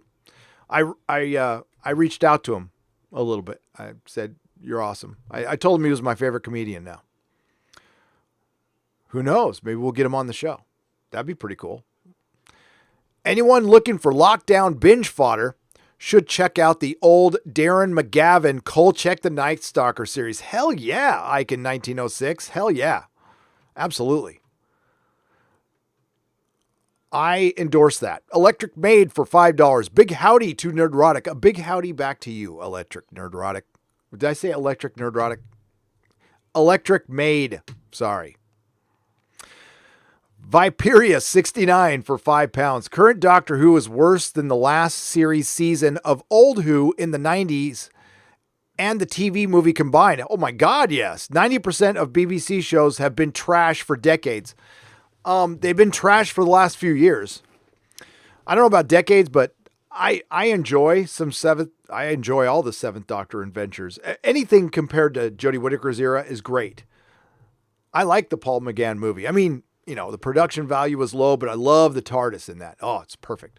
Jeff Pfeiffer for $5. The canon of Doctor Who and others is part of the enjoyment and mystique of these shows. Their history is the foundation of their longevity. You have no longevity without canon. See how long Kurtzman Trek lasts. See how long Chibnall Doctor Who lasts. In one video I was watching, they're all, time will tell. Oh, it will. Time will tell. Oh, so I like how you have that in there too. So Zelena, pronounced Zelena, is a member at the Jaloja level. Hail, thank you very much. Welcome to the membership. I appreciate that. Fizenthorpe for $10. Gary will soon get emotional during a stream from his beautiful painted lady house across from Alamo Square Park. Postcard row tears, LOL. Right. I will get emotional. I will. Fizenthorpe, it's good to see you. Thank you. Mr. Beak, did you ever meet Doomcock in real life? Says Ask Peppermint Oil Capsule for £2. Not yet. We plan to once, we were going to do the Noir Festival here in San Francisco in February, and we still might next February at the Castro. And if not, Star Wars Celebration, whenever that's back on, we're supposed to do a huge Fandom Menace meetup, and it got delayed, obviously. So if that does get rescheduled or we have to wait till next year, then we'll do the meetup there. Ethan's doing a con as well. I don't know if he's going to go, but yeah, I'll meet him eventually. King Koopa for $5 Canadian.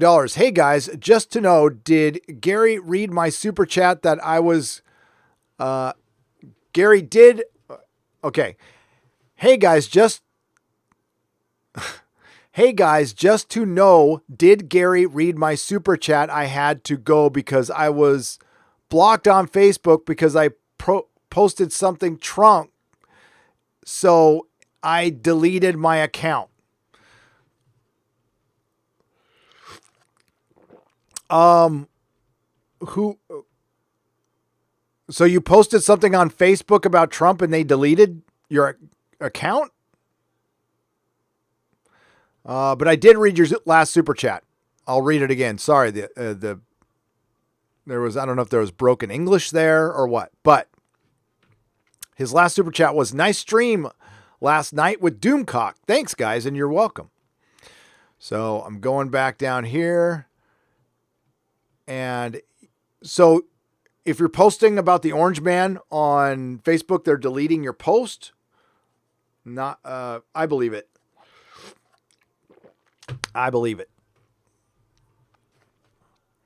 So you got blocked on Facebook. That sucks. Keaton Smith, by who? Keaton Smith for £2. Rogan should have EVS and Zach on the podcast. He asked Zach at one time, and Zach, I think some wires got crossed. I think he should. Modalicious for $2. I think they would be great. Bruh. All the woke remakes are killing me. They are. Oh, wow. No way. That's cool as hell. I'll show that in a second. Thank you, Mrs. Nerdrotic. They are killing me as well, and I'm not going to watch them anymore. I'll tell you news about them, but I'm not going to watch them anymore. Sarah B. for $5. Hail, Gary. How did I survive 50 years before now with story crafters telling well-written epic tales with engaging protagonists and challenging antagonists? I don't know how you survived, Sarah. I don't know how I survived. Thank God we have these writers, these Paul Cornells out there to teach us plebs how to think, to enlighten us to things like racism. According to Paul Cornell, Doctor Who needs to tell people racism is bad. It's not there to entertain. Where they can certainly put a message into a good story, something like that, because I think we can all agree that racism is bad. Problem is, the people like Paul Cornell think that the 35 to 40% of the people who, voted for Brexit or for the Orange Man are ists, are phobes, when they're not. King Koopa for $2 Canadian. I just want to ha ha ha ha ha. You just want to laugh? That's all we can do. That's what most of the time I get it. I laugh. When I saw Snowflake in Safe Space for the first time, I laughed. And then the reality set in what it really was, and it pissed me off. Han and Chewie in an abusive relationship. Chewie kept going back to him even after inner rim counseling. The Wookiee cringed when told to get into the cockpit. TC Mandalorian for £5. TC the Mandalorian doesn't hold back. In inner rim counseling. What the hell? The Talons of Wang Chang. I'm surprised you can even use that name as an account anymore for £1.99. I will never be canceled. Come at me, BBC. That's right. Sean Connery versus Applesauce, aka Blue Dragon Balls, for 20 Danish, Norwegian, or Norwegian krona. Why did I say Danish? Woke is over. Hollywood will get it in 5 years. Yes. See okay.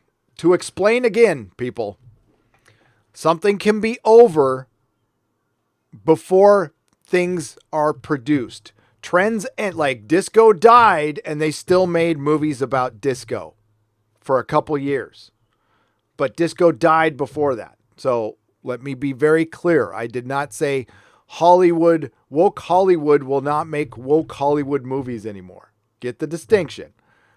Woke is over. Corporate woke is over. They haven't gotten the memo yet. Light Bearer for $4.99. We all, God, you guys, we all are our own artists and should express ourselves and practice multiple arts so you will never be robbed of the magic that is art and music. Light Bearer, you're right. You're right. Make your own stuff, create your own stuff. Part of the do-it-yourself generation, Generation X, is we felt like we wanted more, but we didn't have access to it. And with the gatekeepers in the music industry, all we had was underground music. And that's when underground comics started. There's a correlation there. So the very excessive 80s, a lot of people call it the excessive 80s, which it was just a good economy, spawned a lot of corporatism in comic books and in music and in movies. And that we got independent movements out of all of it. And it was happening earlier in music. We weren't getting like independent or anything edgy on TV, not until I would say the 90s, late 80s, early 90s. That's when they started getting a little more sophisticated with television. In the 90s, we got some great independent movies. And in the 80s and 90s, we got brilliant independent comics, like some of the best ever. So that's what comes out of this. It goes in cycles, and then it'll come back. Like woke will come back in it'll be a new, interesting brand of woke. Mac Way, thank you for the $1.50. I appreciate it. Dense Menson for $9.99. I accept the death of Star Wars, Star Trek, and Doctor Who because it meant the birth of the fandom menace, which I have enjoyed much more than all of those combined. Hail! Dense, thank you. Dense Menson. I can say it right. Yes. The interaction I've had with my friends within the Fandom Menace has been far more entertaining than anything produced by Lucasfilm. Yes, even more entertaining than The Mandalorian. Anything produced by the BBC and anything produced by CBS for sure. Internet gas leak for $2. Good TV, Life on Mars. Texas Rising. Life on Mars is great TV. I own it. Let me double check to make sure nothing. Thassio for $4.99. It's not just entertainment. The SJW's infiltrated all types of media, news, commercials, Gillette, Braun, cars, movies, TV, comics. It's all agenda. It is. Was there a vast conspiracy? I would have to see more evidence to see if it was like some, shadowy deep state stuff. It could be. I mean, listen, we know the CIA is in the news media. We know the CIA works at Hollywood. So maybe I'm definitely open to it, but I think primarily it's like-minded people.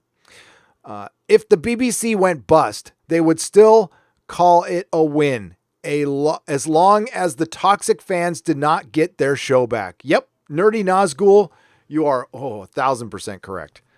And it's all about winning. And King Koopa drops a turd for 99 cents. I will take that in honor of San Francisco because, quite frankly, there's not been enough turd on the streets. What's London Breed going to do? Cornell is the type that would turn Anne Frank in. Jeremy for $2. He is. That's harsh, but he is. Scott Rainford, welcome to the Geloja level. Just wanted to say I love your channel for $2 from Brian Spittler. Thank you, Brian Spittler. G. Martich for $5. I'm happy that Stargate had a hard time to get a new one off the ground, so they can't go woke. People have to watch Stargate Season 1 and Atlantis. A lot of people have recommended that, and a lot of people love it. Didn't they try to get something off the ground recently? Am I wrong on that? Did they? I thought I heard something like that. Do you think Cornell's soured future watch-alongs? Says Cardwitch for £1.99. Very much so. He is riled up. R.I.P. Doctor Who. They're pissed. And they will be there. I will be there for the next one. And we will watch them. And maybe they do it with more respect. But he did shit on what Emily Cook did. Now, I don't know what her motivations were. Maybe she was motivated by the BBC. But if she wasn't, if she just wanted to do watch-alongs with fans, then he shat all over it. Absolutely. Yes.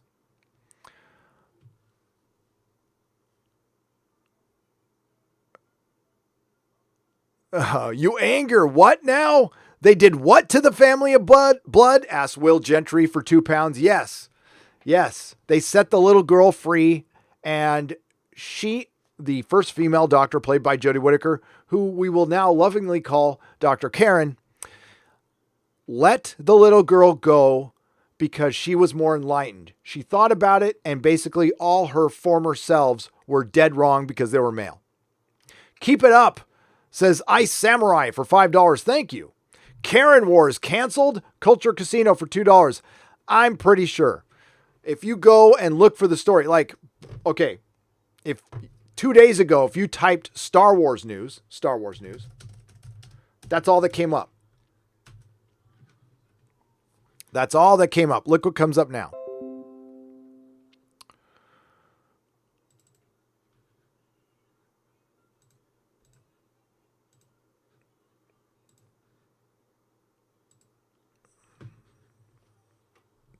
That's what comes up now.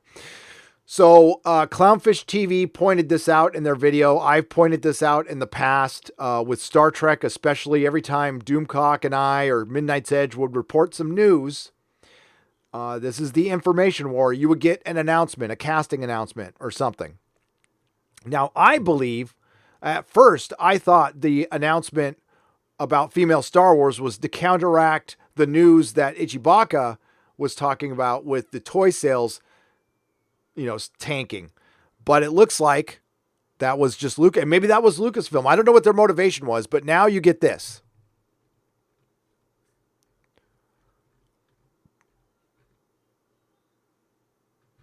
Now we got Clownfish TV. Look at that. Right on. We love Clownfish TV. But that's it. It's just YouTubers. And you wonder why we're stealing all their clicks. For real. Cesario JPN for $5. Those people getting mad that orcs are racist should be told Tolkien actually wrote a letter to the Nazi party telling them how awful they are. I love that. The orcs are, to even think that tells you where their brain is, and that's horrific. It's just horrific. As always, for your coffee and moving fun. Thank you, Michael Henley, for $21. I appreciate it. And yes, I'm moving the hell out of here. By the way, Sindek sent this to me. Thanks, man. That's awesome. That's great. Thank you, Sindek. He's the one who created this. Go check him out on Twitter. Follow him. Very talented fellow there. Sorry, these are out of order a little bit. All right. Mac Way, thank you for the $1.50 again.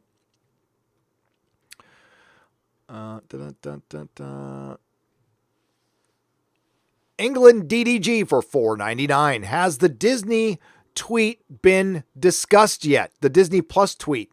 The one where they state that anyone using May the 4th is subject to their terms of service? No, what? That's insane. Hang on.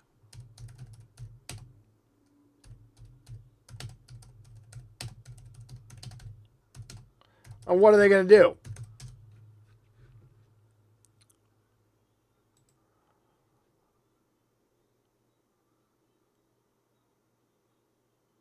Holy, what? Hang on a second. Get the fuck out of here. All right.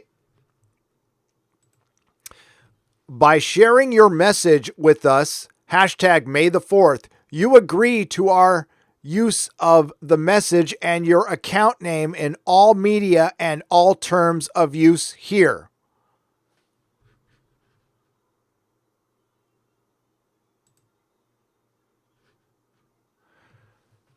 Terms of service govern your use of the Disney services.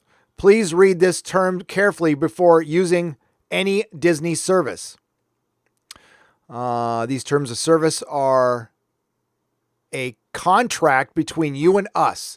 License, grant, and restrictions, usage rules, paid transaction, content, sweepstakes and promotions, disclaimers, and limitation on liability, submissions, user-generated content, DMCA takedown notices, binding arbitration, and class action waiver, additional provisions. What? Hang on a second. So are they saying if you by sharing your message with using May the 4th, you agree, what? Celebrate the saga, reply with your favorite Star Wars memory, and you may see it's somewhere special on May the 4th. Oh, okay. So basically, if they share your message, you don't get paid from it. Is that what I'm getting out of this? By sharing your message with us, May the 4th, you agree to our use of the message and your account name in all media and terms of service here. Yeah, okay. So they're basically saying, if you share the message, they can put it on their website and make money off it, and you don't get any money. Whatever. I'll say something nasty, and I don't think they'll share the message.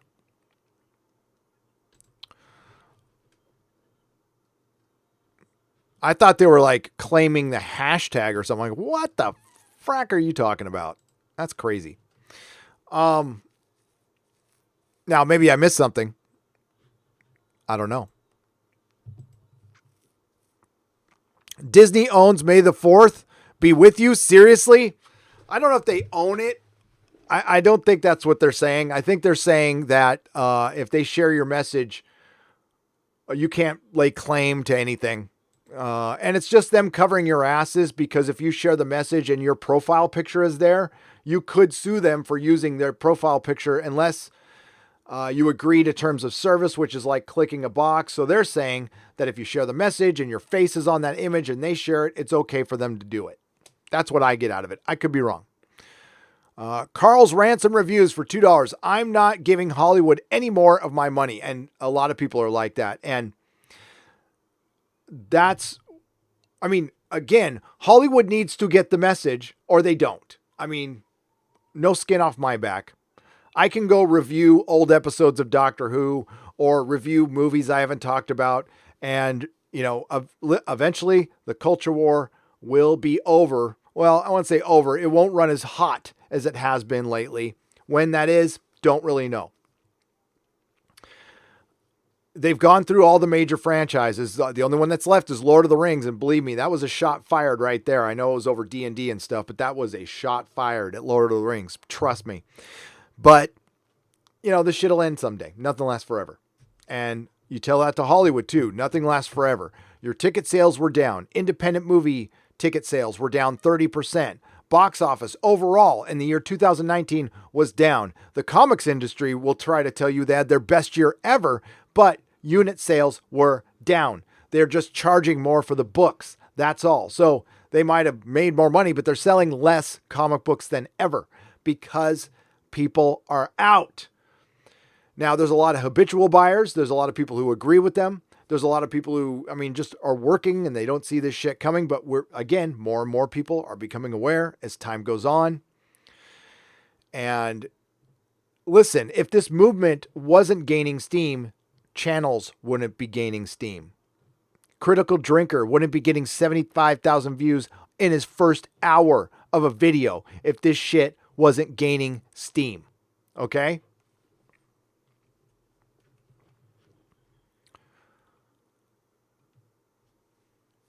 And just, for those parents out there, what are your kids paying attention to? What are your kids doing? I can tell you right now, it's pretty similar to my kids' friends and other kids I've heard. It's manga, anime, YouTube, video games. I don't hear Disney in any of that. I don't hear Star Wars in any of that. Don't hear Marvel. And Marvel lost the biggest opportunity. For one, we just saw the best of Marvel. There will not be an era even close to what we just saw with Marvel. They're not going to have the movie stars with any caliber. It's going to be, you want it though with the MC. Did you guys anybody watch Altered Carbon season 2, just the first episode? So equate it to that. The MCU was season 1 and phase 4, the MCU will be season 2. It'll be woke. It'll be average. It'll be homogenized. There'll be some decent stuff. Maybe Sam Raimi will deliver a good Doctor Strange movie. We'll get like a mediocre to good Black Widow movie. And the Eternals just sounds terrible. Terrible. But I could be wrong. And I hope I am. Blue Boy for $10. The more Kennedy claims that her moves champion feminism while putting out garbage products, the more damage she does to actual feminism. She needs to be made to understand that. Kathleen Kennedy strikes me as the kind of person who's a little prickly. You know what I mean? Not the most humble person in the world. I'm guessing she doesn't take well to bad news. So she probably doesn't hear it. So she's probably sounded by a bunch of yes women. That's my guess. Thank you for the super chat, Blue Boy, for $10. Thank you for the super chat, England DDG for $4.99. And thank you for Carl's Ransom Reviews. Hail, brother. Thank you for the $2. Michael Henley, thank you for the $21. Cesario JPN, thank you for the super chat. Cultural Casino. I'm getting caught up here. Make sure it doesn't. I just got to keep going back and forth. Makes me crazy, but that's the way you have to do it so you don't miss any. Sorry for the silences. What's that? Here we go. Again, Scott Rainford, welcome to the Geloja level. Thank you, my friend. And thank you, Jer Hermy, for the $2, and King Koopa, and Nerdy Nazgul. Thassio, thank you again. Jim La Corta for $10. This is to get Mrs. Nerdrotic a Pete's coffee too. Oh, thanks, man. I will make sure that goes to her. Well, you know what? Listen, half goes to Mrs. Nerdrotic. California state law. Half. So this is a co-production of Mrs. Nerdrotic as well. She does a lot of work. By the way, give a follow on Instagram, instagram.com/Nerdrotic. If you follow us and you post on the Sunday Swag comment, it can enter you to win swag, like t-shirts and caps and stuff like that. So follow me on Instagram.com/Nerdrotic. Thank you. Larry for $1.49. Thank you. Michael Henley for $33 for Mrs. Nerdrotic and the Pupster. You have a great home. Thanks. Little Gomez. I like Little Gomez. He's a pain in the ass, but he's a good dog. He never sits still. He's the old man now. He's like 10 now. Hard light artwork for £5. I would like to suggest that everyone after everything after Amy and Rory were the Flesh Doctor or Ganger Doctor. You would like to suggest that everything after that is just done. I don't know. I kind of like those episodes. I did. But they left things open to interpretation a little bit. Noel Morrison for $5. Thank you very much. Thank you. Son of a Wolf for $5. Hail, Gary. I want to thank you for streaming so often. I've been out of work for over a month, and you're helping keep me from losing it. So thank you. Thank you so much. That's what was my motivation behind streaming almost daily. I took, did I stream every day? I have streamed every day, but I've been on other people's channels. I did a Saturday stream. I did a Sunday stream. I'm going to do one tomorrow. By the way, I'll be on Az's channel tomorrow morning. Heel versus Babyface. And we're going to be boarding and bagging comics. So I need to rebag and board these. Those are magazine size though. And my Defenders. So that's what I'll be doing. And thank you again, Noel Morrison, for the $5. I really appreciate it. He didn't say anything there. Fungi 31 for £2. Gomez made my night. May he live long. Pete's rules. That's cool. Yeah, we'll make more dog appearances. Yes, that was Gomez. I have another dog named Maris and another one named Parker. Gomez is cute. Destiny Captain for $19.99. Gary, the promise of promycin. I have no idea what that is. Sorry, Destiny Captain. Question was a reference to the mid-2000s series, The 4400. Oh, well, I didn't watch it. There you go. It was a drug synthesized from the people that had abilities. It was released into the general public in the final season. Yes. Well, Mrs. Nerdrotic watched that show. The mid-2000s, I was not watching a ton of television because I was selling comic books. I was slinging comic books. I should watch that one, though. I heard it was good. I heard it was really good. Thank you, Destiny Captain, for $19.99. 13th Warrior for $5. I don't blame Capaldi. He became a sidekick to Clara, the impossible girl. I stopped watching because of her. She makes a good queen, though. There you go. Thundercat, yeah, you're right. For $5. Thank you. She's good in anything else. Thundercats Ho for £2. Canon is the anchor to our long-term passion. Exactly.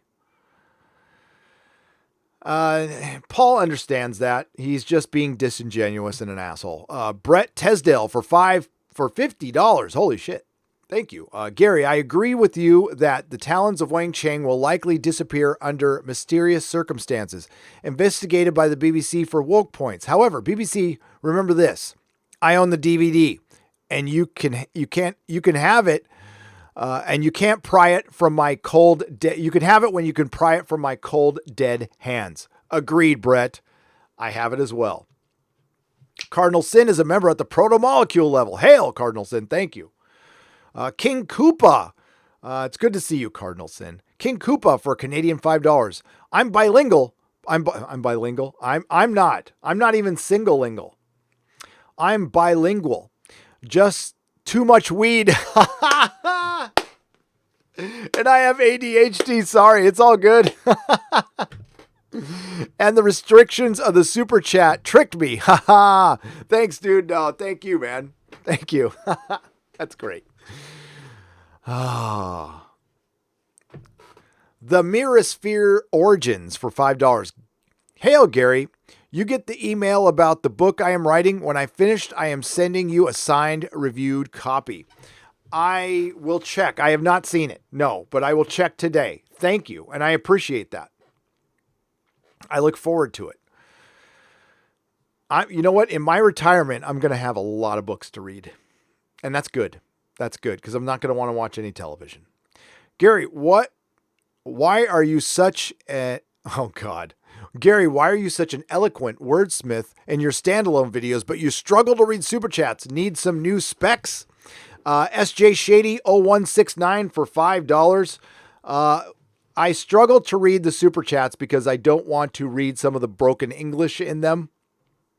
So that's the case. And yeah, I probably do need some new specs for sure. Some days are better than others, but I'm trying. Modalicious for $2. I have like this horrific reading problem. That's why I had to learn reading comic books. It's the ADHD, so my eyes go faster than when I'm reading. So I'm reading it too fast before it sets into my brain. That's something I've always had. No, but yeah, I'm also reading a lot of broken English, and I'm trying not to make, listen, I understand I am the worst when it comes to messaging and stuff. And a lot of it's, I'm trying to figure out what words to place in, like for example, Modalicious wrote something fine. Modalicious writes for $2. Hollywood has experienced the ending of McClintock. But what if Modalicious was in a hurry and he was driving and he wrote Hollywood and he left out is experience the end. I've got to fill in words, so sometimes it takes me a little longer.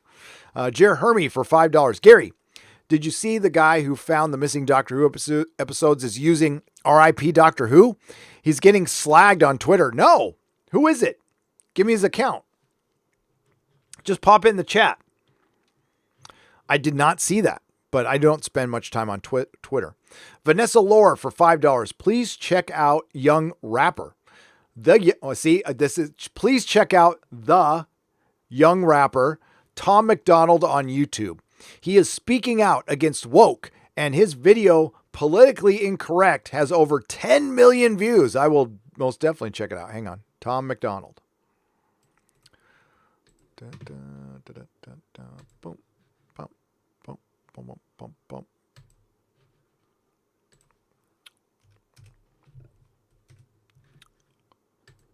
Oh, I've seen this guy.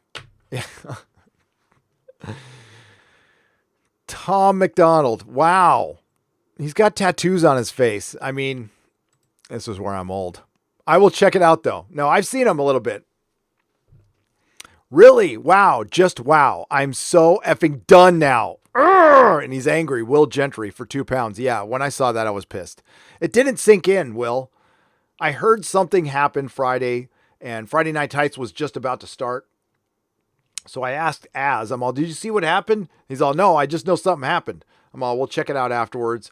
Then I forgot about it on Saturday. Then Sunday, I went to Twitter and looked at all my messages, and I saw Starry Eye Girl had been letting me know. And it's like, oh shit. It's what happens when you take a break. You miss it all. Stone Dog 1971 for $5. The sequel to the sequel of Family of Blood. Jodie, who frees the little girl in a show of virtue signaling. The little girl then kills Jodie Who. That would have been funny if her balloon ate her face. D. Matthews for $10. I don't understand how it got this far. How did woke take over everything? You would think people wouldn't see what a bad idea it was and tried to stop it, especially when they started losing money. D. Matthews, I think they were protected by, the streaming wars protected them. They were protected by investors. So you're looking at the whole pot, right? but they were starting to notice with individual movies. So with Doctor Who, with Star Trek Picard, with Star Trek Discovery, a lot of shit can be hidden because those are just pieces of the pie. Those are just cogs in the machine of streaming. So they don't have to individually, because they're not bringing in any ad money. Okay, so they're just part of, they need to bring in subscribers. So their profitability is looked at differently. The streaming service, you just need to have content.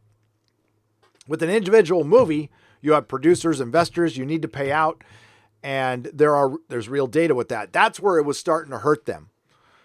That's where things were changing. When will they realize it? I think they do. I think a lot of them do. But they think the audience is wrong. They still think the audience. So they realize that what the audience is mad about.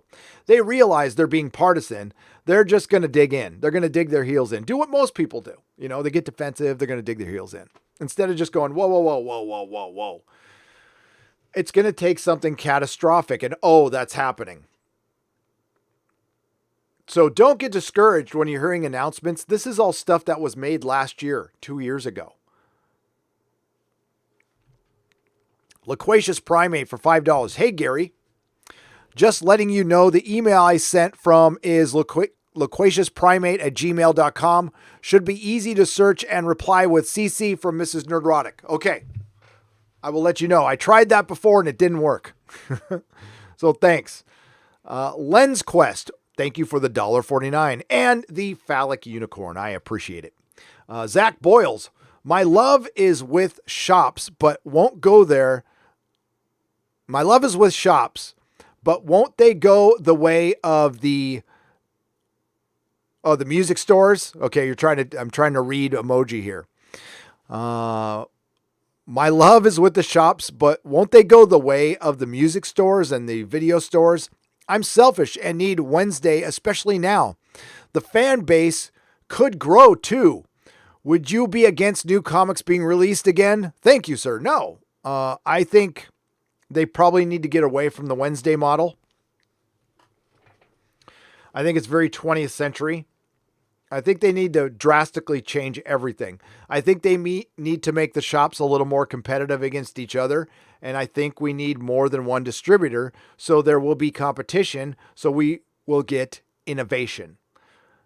Keeping everything direct market where all the comic shops are on the same, I don't think you should do that anymore.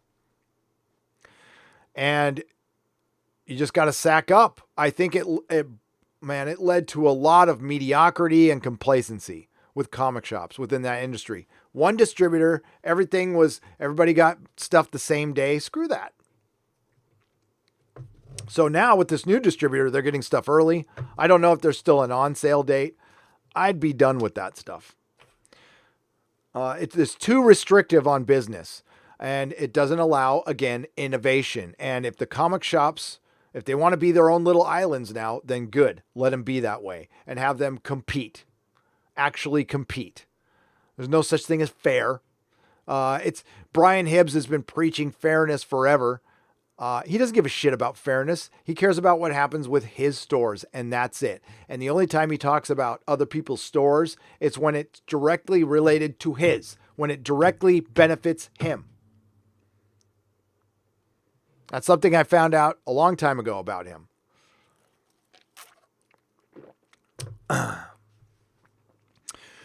For the longest time in San Francisco, Brian Hibbs worked out a drop ship.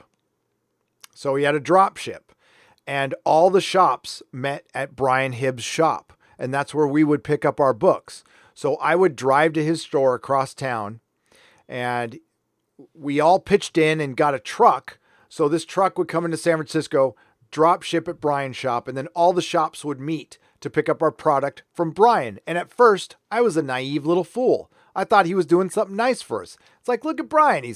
We worked out this drop ship, and we're all picking up books at his store. And for one, he decided he was the centralized location, which is fine. I don't care.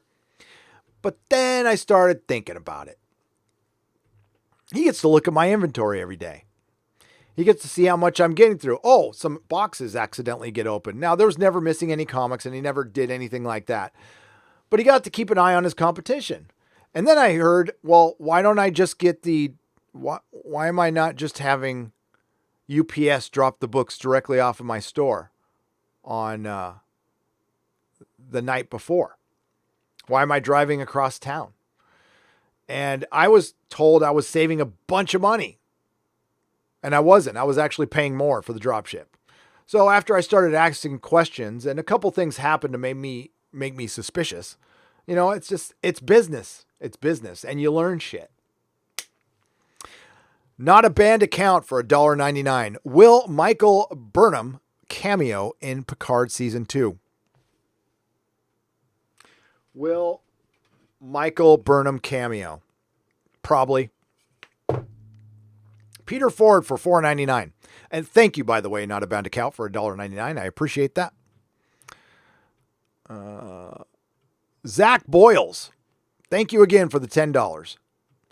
Peter Ford for $4.99. I teach 13-year-olds, MCU, Star Wars, etc. are indeed the least on their minds. Hell, I'd rather watch you play a video game. And that's bad, Peter. That's bad. And read versus their shit. Yes. So there you have it right there. Straight from a teacher. Thank you. Hail, brother. The Grand Inquisitor for $5. Hail, Gary. FYI, YouTube is ghosting this stream. I figured it would. It's not on my recommendations.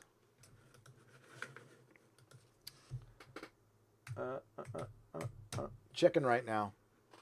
Yep, it's gone. It's still there. It's just not in your recommendations anymore. So there's two forms of ghosting.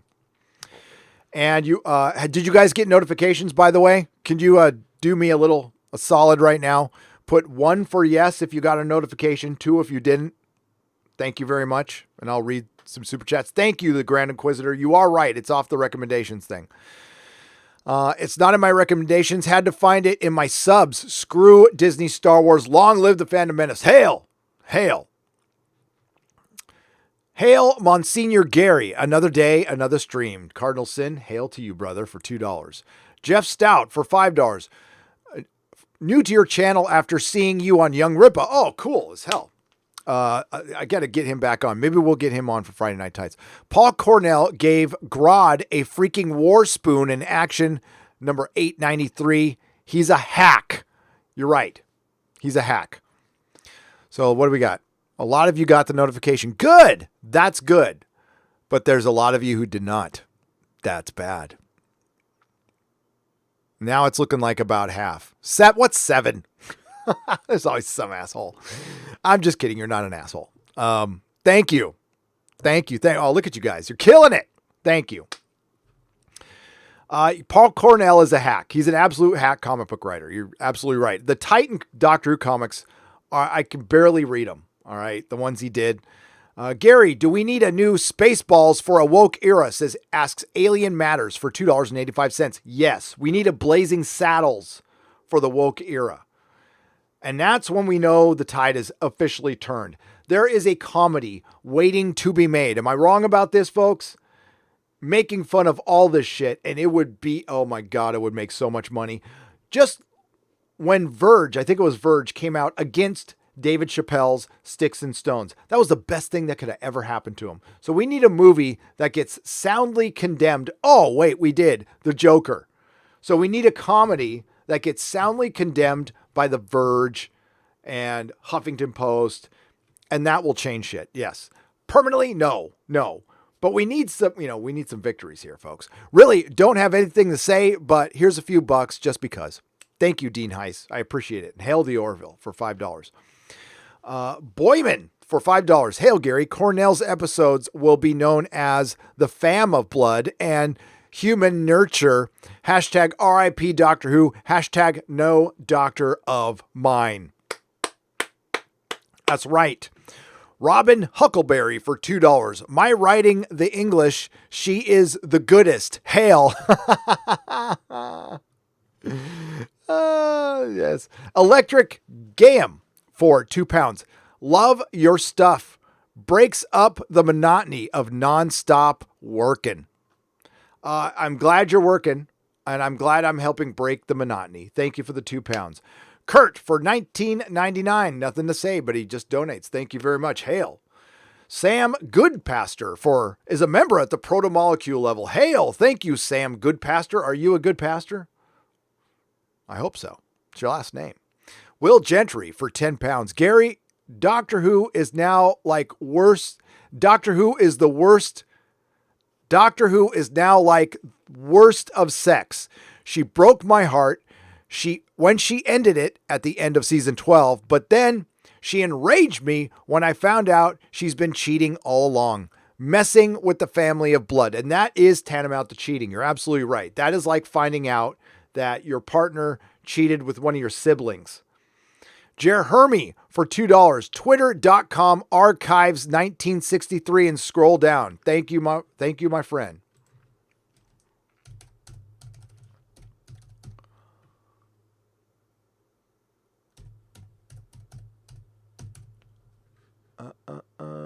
Give me just a second here. 1963.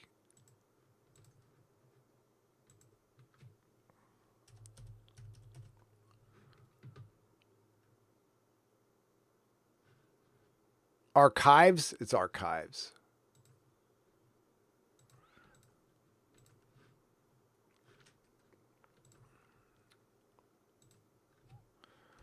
Archives 1963.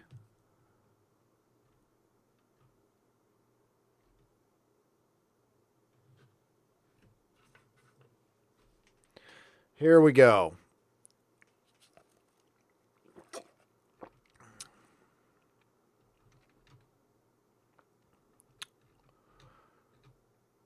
Hey, follows me. What's up, Philip?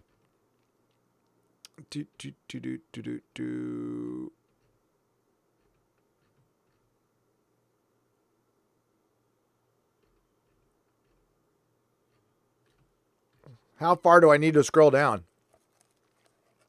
Give me you don't have to super chat, Jeremy. Give me the date. Give me the date. I can't have this much. Patrick Burke for $10. Hail, Nerdrotic. Thankful for all the content. Been loving it. Hey, thank you. I've been having a good time. Patrick Burke, welcome to the Geloja level. I appreciate it. Marcus Cato. Marcus. Marcus.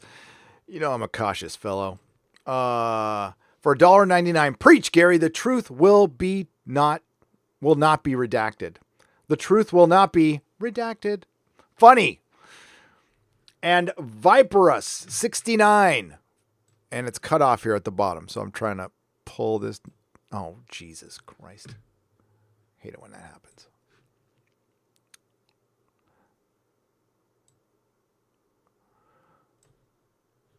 I've never noticed YouTube's ghosting because I've been sidestepping YouTube's homepage for roughly 3 years by just having my subscriptions page bookmarked.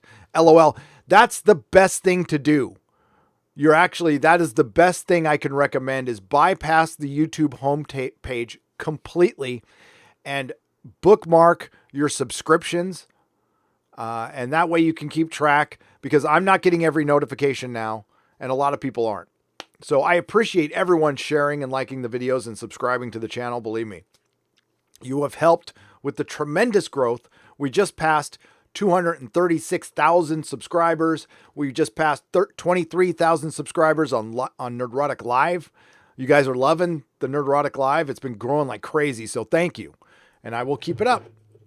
Hail, Gary. I don't know if you're into sports or not. Have you seen the Chicago Bulls documentary on Netflix? 4 episodes in, and I find it really entertaining. I'm a fan of Michael Jordan's Bulls for sure. Absolutely. Thank you. Joe, you didn't have to put in a super chat, Jeremy. You just could have put it in the chat. Thank you. April 27th. Here, I'll get up there. Since you donated 3 times, I'm going to find it. So give me a moment.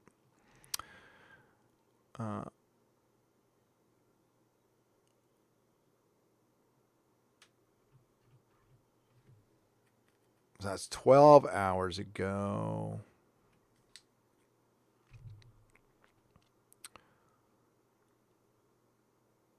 Oh, yeah.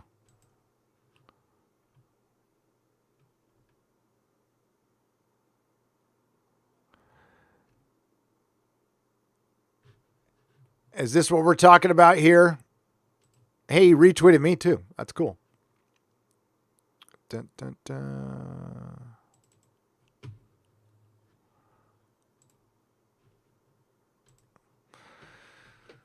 Ah, son of a bitch.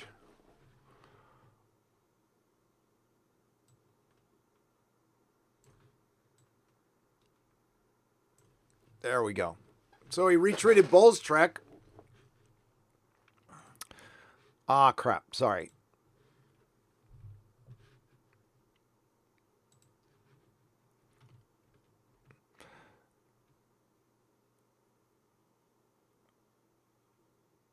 And it looks like, yeah, he's retweeting Starry Eye Girl.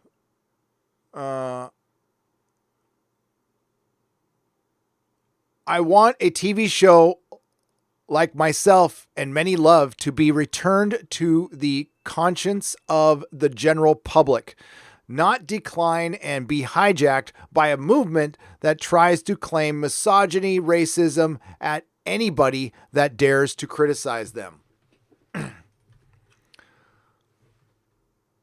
Hell yeah.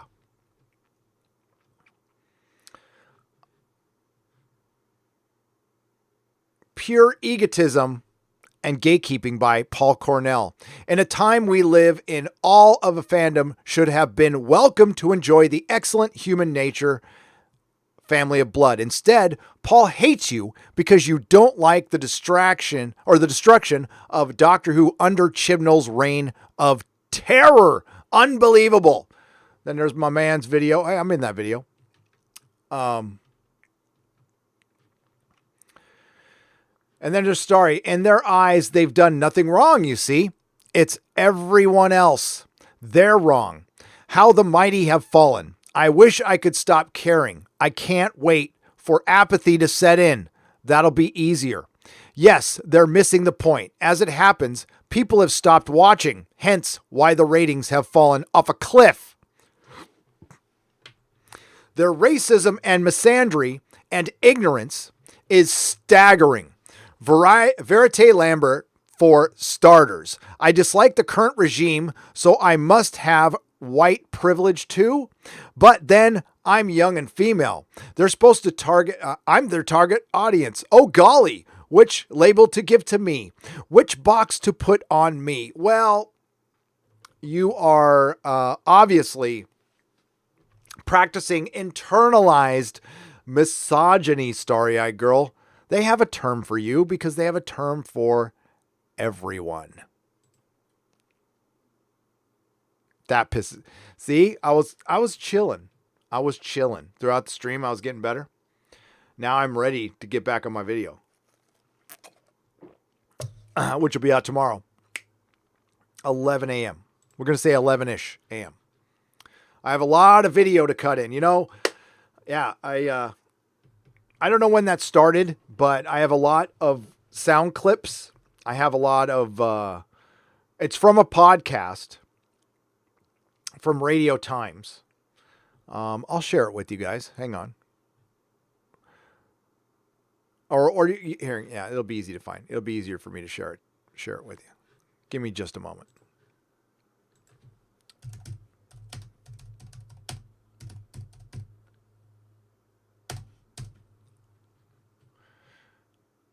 Here it is. So I'm putting the link in the in the chat.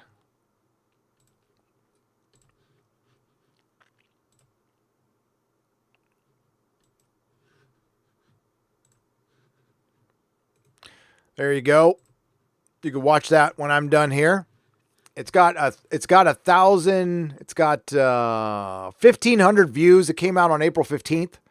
It's got 28 likes, 21 dislikes. Radio Times has 58,000 subscribers. That's pathetic. And I wonder why. Doctor Who, does the Timeless Children break canon? Why are we even asking this question?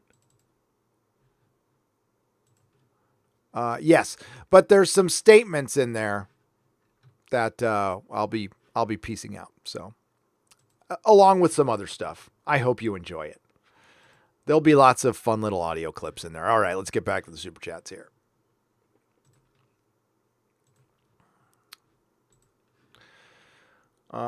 Cardwitch for £1.99. I really hope the future Doctor Who writer retcons Chibs. Cardwitch, I do too. I know there are many of you out there who don't want to be in a fight. I understand that. As a matter of fact, that's the majority. The majority of fans don't want there to be a fight. There has to be some common ground somewhere. But we are in a very polarized society right now. And quite frankly, one side is being way more hard-headed and fundamentalist than the other. Now, sometimes that pendulum switches because most of us, the vast majority of us, are in the middle. And we just lean. That's it. We lean. And this is it's not an overcorrection because they didn't need to correct anything. They just got arrogant. And they thought they could afford to lose a couple fans because they thought they would gain so many new fans because there's data out there that there's this vast young female audience that's willing to get into genre, that there's, you know what? Hollywood discovered that girls can be nerds too, and they buy shit. The problem is they don't understand the female nerd or the male nerd. They don't understand we liked what was going on anyway. You didn't need to go so hard in politically. There was political stuff anyway.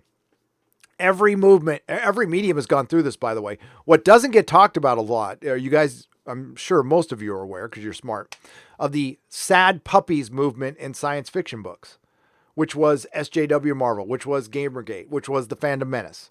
Same damn thing happened, except that one was, it was over before it began. And one of the biggest proponents of it was George R.R. Martin. And I think it led to the delay of his book. So this shit has been going on, and most people don't want to fight. They just want to enjoy their entertainment. And unfortunately, it is become a way in for a lot of people who are not talented. I found a Pete's near me in Reston, Virginia. No shit, really? What should I get there? Never been.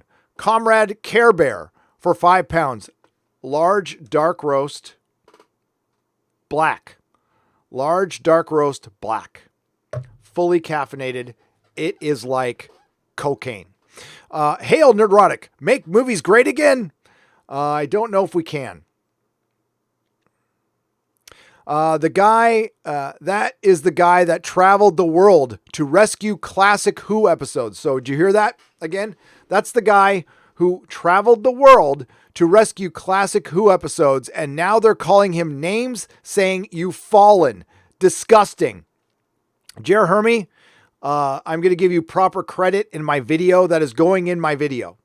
So your super chats and that portion will be going in my Doctor Who video. Thank you. I'll be sending people your way on Twitter. Proper shout out. Thank you for bringing that to my attention. I know I'm tough, but love you, man. Conservative sci-fi fan for $2. Hail Nerdrotic. Make movies great again if you make them.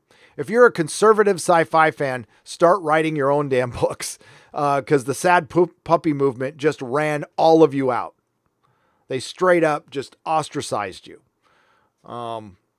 And George R. R. Martin was behind it. Big proponent of it. Now, were things done perfectly? I'm somewhat educated. I'm more educated about the sad puppy thing than I am about Gamergate. So I know bad actors kind of glommed on to movements on all sides. I know there was some very bad actors in Comicsgate. They're still on YouTube, quite frankly. And I know there was there's bad actors everywhere. It doesn't besmirch the movement. Any consumer movement at its core is still a consumer movement, but they run out of gas or they change. But it doesn't mean Comicsgate, for example, is turned into a network. And I think I would say that's a proper terminology for it. And it's worked out for them. It's evolved. I don't know what happens at the Fandom Menace. But the Fandom Menace got fired up last week, and RIP Doctor Who got fired up on the same day. It was like, oh, crap. So I'm a little behind. That's why I got to catch up. Thank you very much, Jer Hermy. If I missed any, I'm going to go up real quick. And the Brown Guy for $6.99 Canadian. Hail, Gary. I know you. Oh, I read that one. But thank you, the Brown Guy. Maybe I didn't say your name, though. Marcus Cato, thank you again. I'm just going to make sure I didn't miss any super chats. I got to get on my video. I have 2 to make. I'm going to do a kind of a Star Wars one. It's Star Wars one, but it's got some other stuff in there. And a Doctor Who video. Let my voice rest for about an hour. And remember, the Super Chat Square Up for Friday Night Tights will be up tomorrow between 10 and 11 on Nerdrotic Live. I just recorded it and gave everything its proper time. So thank you, everyone, for being patient with that. This Friday, I'm going to go till the end. I'll probably start dismissing the guests after like 4 hours, and then I'll take over the show from there, and whoever wants to stay can stay. But just to make sure we complete it in the show, I don't want to make a habit out of that. So thank you for being patient with that. I really appreciate that, because that's not something I like doing at all. And part of the Super Chat Square Up, I missed like 6 on the Nooners because of the jumping thing. Those are included. I went back over 2 weeks and picked out. I'll probably repeat some stuff, but better safe than sorry.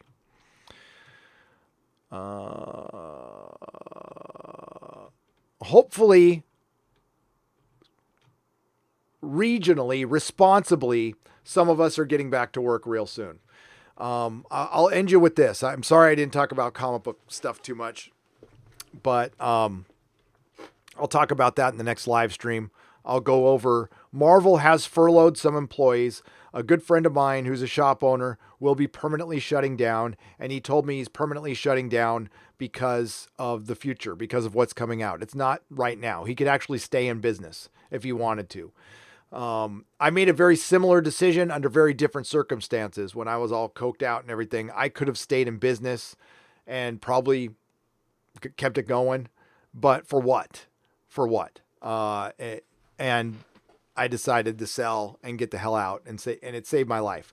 But this poor guy has been in business for decades, and he's going to shut it down because he sees what's coming down the road, and it's the snowflake and safe space. So yeah, you can actually attribute that to closing a shop.